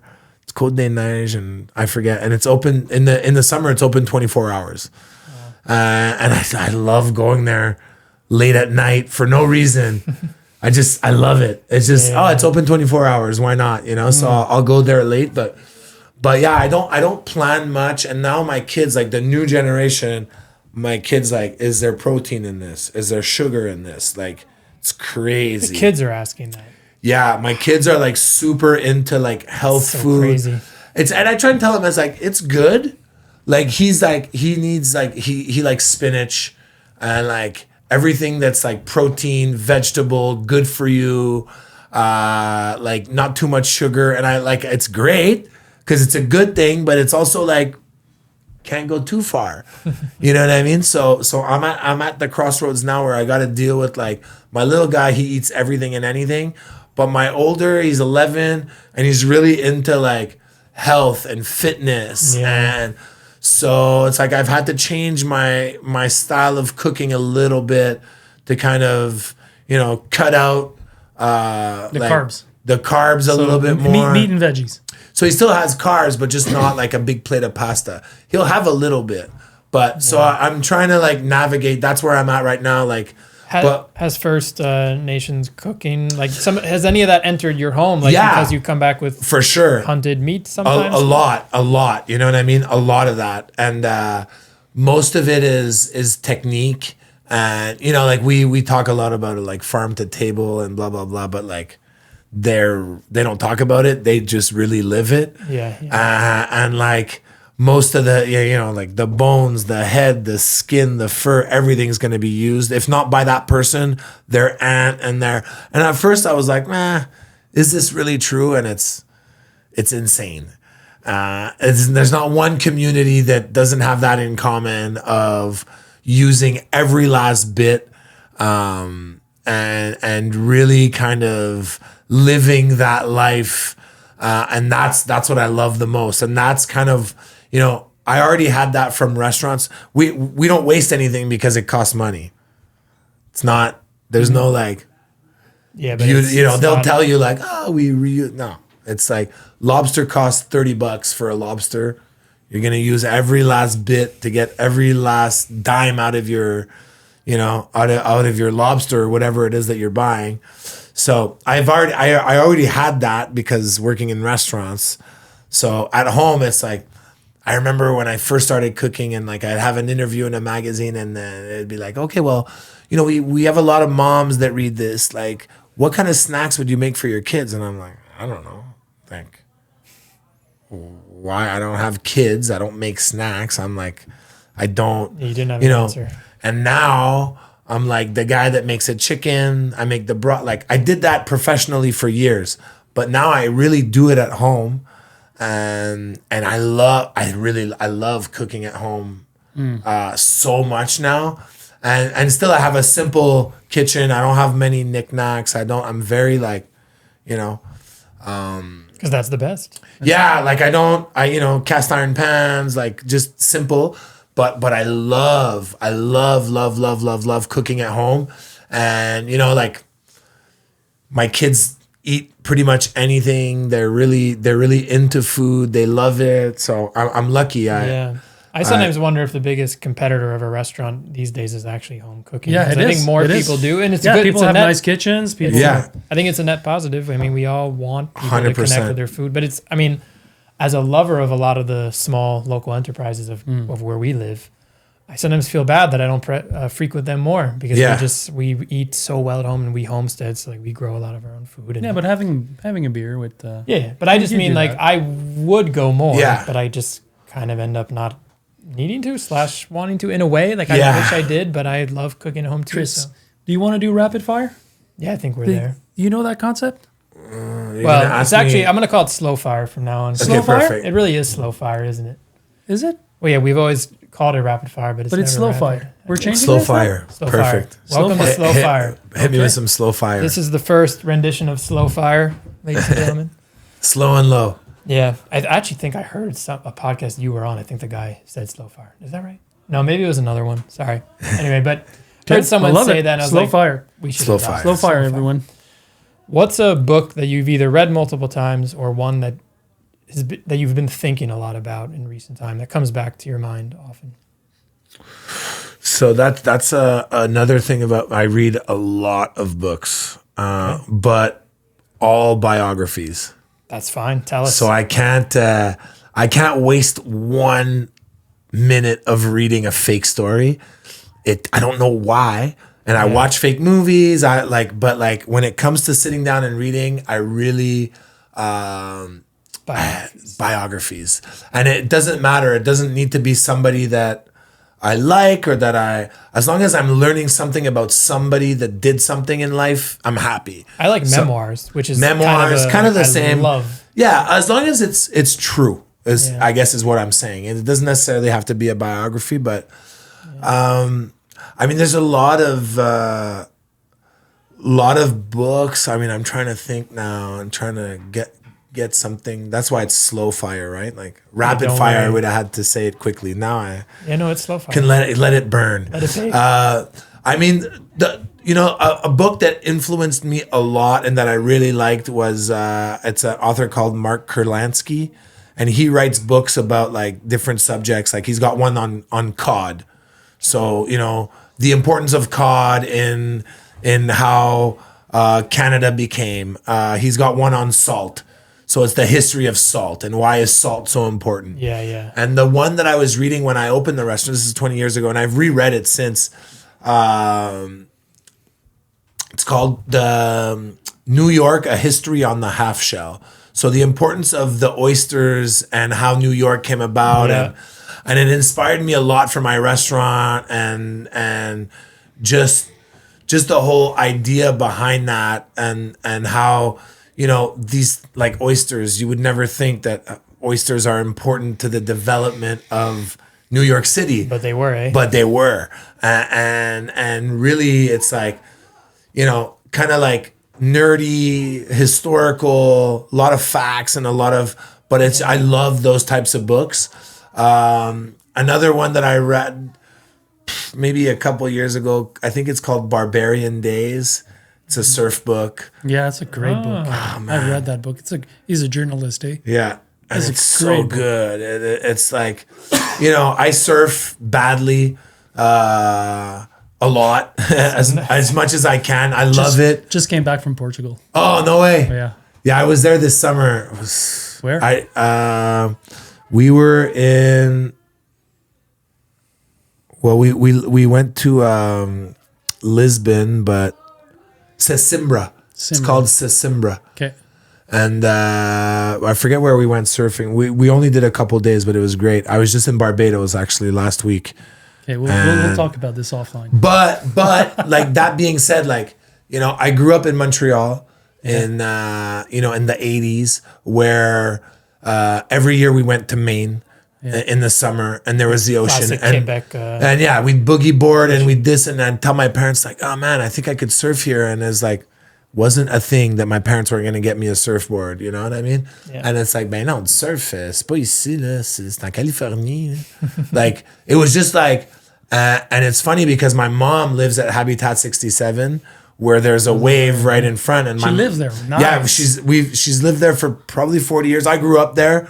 And I used to go in the water there, and my mom used to say, like, don't go there. Da, da, da. And now it's like, my mom's like, je regarde les mondes surfer, It's like, so it's like, it was like this California dream of, back then you only had like, Trans World magazine, and you could see pictures, and like, it was something so far out of reach and not something that I could do that, like, I guess when I turned like 25, when I had a bit of money to like travel and to try these things is when I really got hooked. And like, so basically every time I travel, it's like, this summer I went to Tofino, Portugal.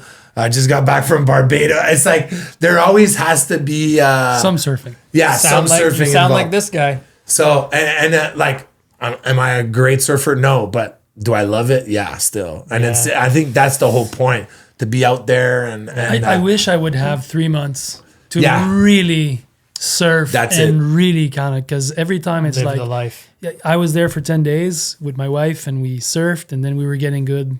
And then last you few- have to then- leave. And then you- it's going to yeah. be 6 months. And it's always like that. I man. know. Like, it's frustrating. I just, did like, one when my kid was really young. I did a month in Punta Mita, in next to Puerto Vallarta in Mexico. Okay. I rented a place like right on the, and like I surfed like it was my job, like every day 4 or 5 hours, and Then you got good. yeah, it was amazing. It Yeah, was- hobbies like that, like, it's not that much fun if you don't kind of get better. Yeah, That's you it. need, Like, you need to. you So- need to have a So I just got back from Barbados, and every wave is different, every place is different. You got to get used to the break, to the. So it's like if you can't invest much time into, it's hard. But for one of the first times ever, I got there, I parked, I rented a board, and I went out for like 2 hours, and it was the best. The waves were super. First shot? Yeah, like everything session. was perfect. Oh my God. Everything was, and it never happens, right? There was more turtles in the water than people. The waves were just like perfect. And it was definitely after like 20 years of surfing. It's like that thing that you never quite. It just you get just enough. Yeah, exactly. It's like a drug, right? That you're like. So we'll see. I don't know where I'm going next, but I'm going somewhere. All right, and I will. We might need to have an oyster special with Dave McMillan. Yes. And Let's do it. You guys are oyster. Well, he's opening. He's done now. He's opening a restaurant. Yeah, I know. His This vacation. week. So he's forget him. He's done. We'll see him soon. What's He advice? can't do anything now. What's he's advice you heard when you were really young, but you didn't appreciate then, and you only appreciate it much later in life? Ooh. I mean, yeah. I mean, I've gotten quite a bit of advice. I think I don't know if this fits in this category, but it's a kid I think about a lot, and this is probably a year before I stopped drinking. I went and I partied somewhere at a bar like crazy, and like I thought I was Tommy Lee or something back then. You know what I mean? Like, and I was in the metro the morning after. And I was going to work. It was like 8:30 in the morning. I probably barely slept. And I'm just in the metro. And this kid comes over to me and he says, "Excuse me, sir." I'm like, "Yeah." He's like, "I just want to let you know, I think you're an alcoholic." And I'm like, "What?" He goes, "It was my 18th birthday last night. And I was at the bar that you were at. And I saw how you were acting. And you remind me a lot of my uncle, and he's a really bad alcoholic. So I just wanted to let you know." Oh my God. And I'm like, Whoa. Okay. Like this kid has no idea. I think about him almost every week, you know? Shout out to you, whoever you are. Shout out to that kid. Like, you know, maybe you should stop drinking. That's what he said. He's like, maybe you should stop drinking because you remind me of my uncle, and he's a really bad alcoholic. Wow. And like, it was in the metro at 8:30 in the morning. He was going to school probably. I'm going to work. He'd never thought about it ever. He probably doesn't remember it so much as like this guy pops up in my head like almost once a week. Wow. And a person I never met, don't know his name, couldn't even tell you what he looks like, you know? But you remember. But he's had such a, you know? Wow. Good answer. Yeah, that's a good one. Yeah. And then there's all like kind of like these other ones that like I used to like, if you fail to prepare to fail, like in the restaurant business, and then you finish your night and you fucked up something and you're like, that's such a stupid comment, but when you actually think about it, yeah, it's probably right, you know, like, Yeah. so there's a lot of stuff like that, but I think that kid is really the one that like Yeah. blew my mind. What's advice that you give often to people? About anything, really. Yeah, I mean, I'm you know, I a lot of people ask me stuff, and I think comes back a little bit to the day and age of like social media and all these shiny things everywhere, and like I try and, you know, mostly the younger generation and people that are wanting to start restaurants and businesses, and I'm more into the like, you know, the advice is kind of like what is it that you really I have an example of one of my friend who opened a place, and it's like, you know, if you love making soup, you know, you make soup every day, you love making soup, like if you open a soup restaurant, making soup is probably the last thing you're going to be doing, because you're going to be worried about cost. You're going to have to worry about the staff. You're going to worry about plumbing, so the advice I give people is like, you know, really dig deep down inside and figure out what it is that you really want before. And this is more specific to restaurants and my industry, because people come to me and like, they ask me like, and I'm like, you know, I'm not saying don't do it, but I'm saying what are the reasons that you're doing this for, because a lot of times, like when you get into this business, you end up doing a lot of stuff that, I'm a great chef and I love cooking. Like, okay, if you open your own restaurant, you're going to probably end up cooking less and doing everything else around it. You know what I mean? Yeah. So it's kind of like my advice is more like on a personal level, and it's easier to do that when you're 48 than when you're 28, because you have perspective, you have, your career a little bit behind you, and it's easier to have that kind of clarity. But I think that's the new generation of like, there's so many things available, and we're that generation that like, you can do anything you want. It's like, yeah, you can, but doesn't mean you should. And so I think you need to stick to a little bit about like a little bit to like, what are your strengths? What is it that you really want? And I think that's where there's so many like cool things that we see, and we have the idea of like, oh, that's what I want to do. But it's kind of like me in cooking. Like, I started cooking when I was 16. To this day, I'm still sort of doing the same job. Like, clearly I'm passionate and clearly I love it. I did it for almost free for almost 20 years. You know what I mean? I never asked questions. I never asked. So I think it's that. It's like what's truly your passion, and what's the motivation behind, what you want to do? Is it because you want to be famous and on TV? Then cooking's not the right, you know what I mean? Like, you just need to have the right philosophy, I guess, behind what it is you want to do. And I think that's what I tell people mostly, like, what is it that you want? What really truly is your passion? And I think that's what you need to follow. And like, my parents were big on school and getting good grades, and like, I want my kids to have good grades, to have good opportunity, but I'm like, more importantly, find what it is that you love.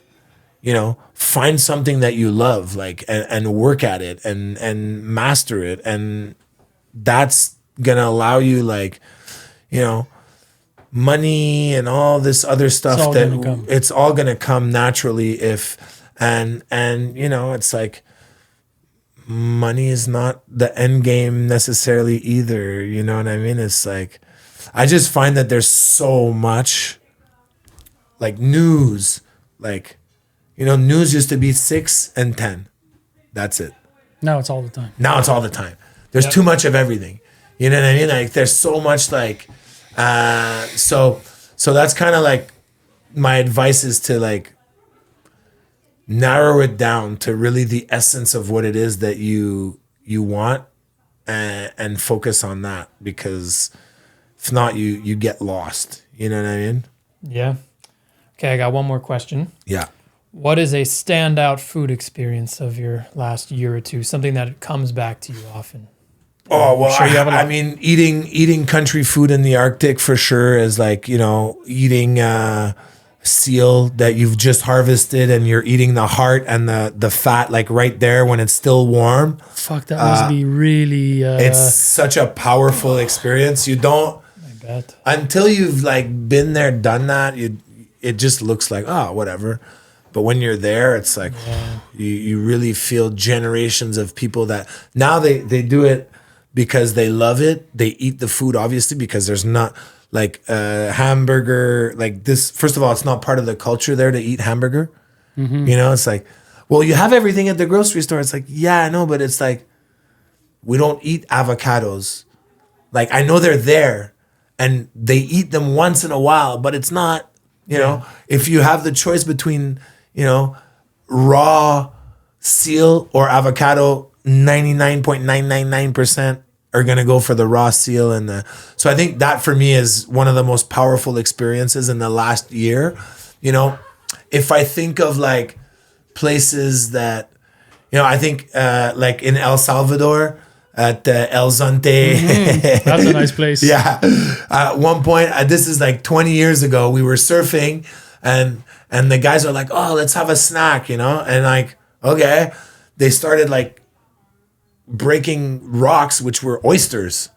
You know, they were the worst oysters I've ever had in my life, but one of the best experiences because for me, oysters, I was working in restaurants. They came in a box, refrigerated, stamped, marked. Who's the farmer? Who's the oyster farmer that gave them to us? When were they out of the water? All these things are so important. And I'm in El Salvador, we're surfing. The guy's like, hey, let's go have a snack. And he's like, with a rock, smashing it and like, and I'm like, man, this is so far from what. So, you know, probably worst oyster I've ever had in my life, but one of the best food memories that I've ever had, you know? Little things like that. Yeah, I don't remember the Michelin star experiences as much as I remember the back alley, you know, Malaysia, having durian, you know, with like a 90-year-old lady, like cutting open the fruit and like just, wow. Like these are the things that like, you know, and with my kids, like I love that with my kids, like going fishing and cooking up the fish and eating it. And to them, it's like we full circle. Like and to a kid that has grown up in our modern world, that is amazing. Because I grew up in a world where nothing came from where I lived, and there was no connection. So even the thought of turning a tree into wood seemed like, I was like, how on earth is that even done? Like as a kid. I turn trees into wood personally, and I'm like, how are we made this way to not? And the kids give you a new perspective on everything. Like, you know, like maple syrup, like it's a lot of hard work, but I wouldn't trade it for the world to just see my kids like stare at the maple syrup they made. That's not the best. That's not doesn't matter. We made this. And the pancakes taste the best. They taste so good, right? Because so I think those are the things now that I love to see my kids, like, you know, cooking with my kids, and they're always like, c'est pas compliqué. Like, you know, and like I try and tell everybody, it's like none of this is complicated. It's like you need to want to get involved, and you know, and that's one of my downfalls and one of my qualities that, you know, I do like to do stuff, but when I do it, I kind of want to be, and as I'm older, I just want to be, whether it's a bad or good experience, doesn't matter. I want to live it and experience it. And when you see it through your kids' eyes, oh man, there's nothing better than that. So for me, the real authentic food experiences are still the ones that are the most simple, and you know, So I stick to that stuff. You know what I mean? Like back to the source. Yeah, like growing your own vegetables. Like, you know what I mean? It's the same. Chuck, it was a pleasure to have you on the podcast. We just did 2 hours together, man. This is wonderful. Thank you for your time. Wow. And I was thinking that you would come to the restaurant, but I think next time you're in town, we'll go at my place or at Dave's place, and we'll just have a whole meal. He's 10 minutes from here. Okay, Yeah. All right, so that's it, everyone. I hope you guys enjoyed the show. This was a great time. We'll see you next time. We're out. Peace. All right. Hope you're enjoying the podcast. These are important conversations, and we're really excited to have them and to share them with everyone. Don't forget to subscribe to it, download the episodes, and please rate them. It makes a difference for us. We want to know what you think about these conversations. They're important. Check out the work that we do at the Market Gardener Institute. You can check out our website, themarketgardener.com. Our mission is to multiply the number of small ecological farms around the world. And we do this by offering training, online courses to new aspiring farmers, but also to seasoned growers. We're helping them take it to the next level. So you can check out the work that we do.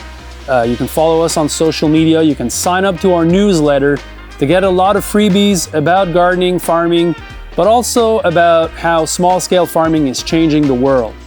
And that's really what we're all about, and that's really what this is all about. So again, thank you for tuning in. Super excited that you guys are on board. We are changing the world.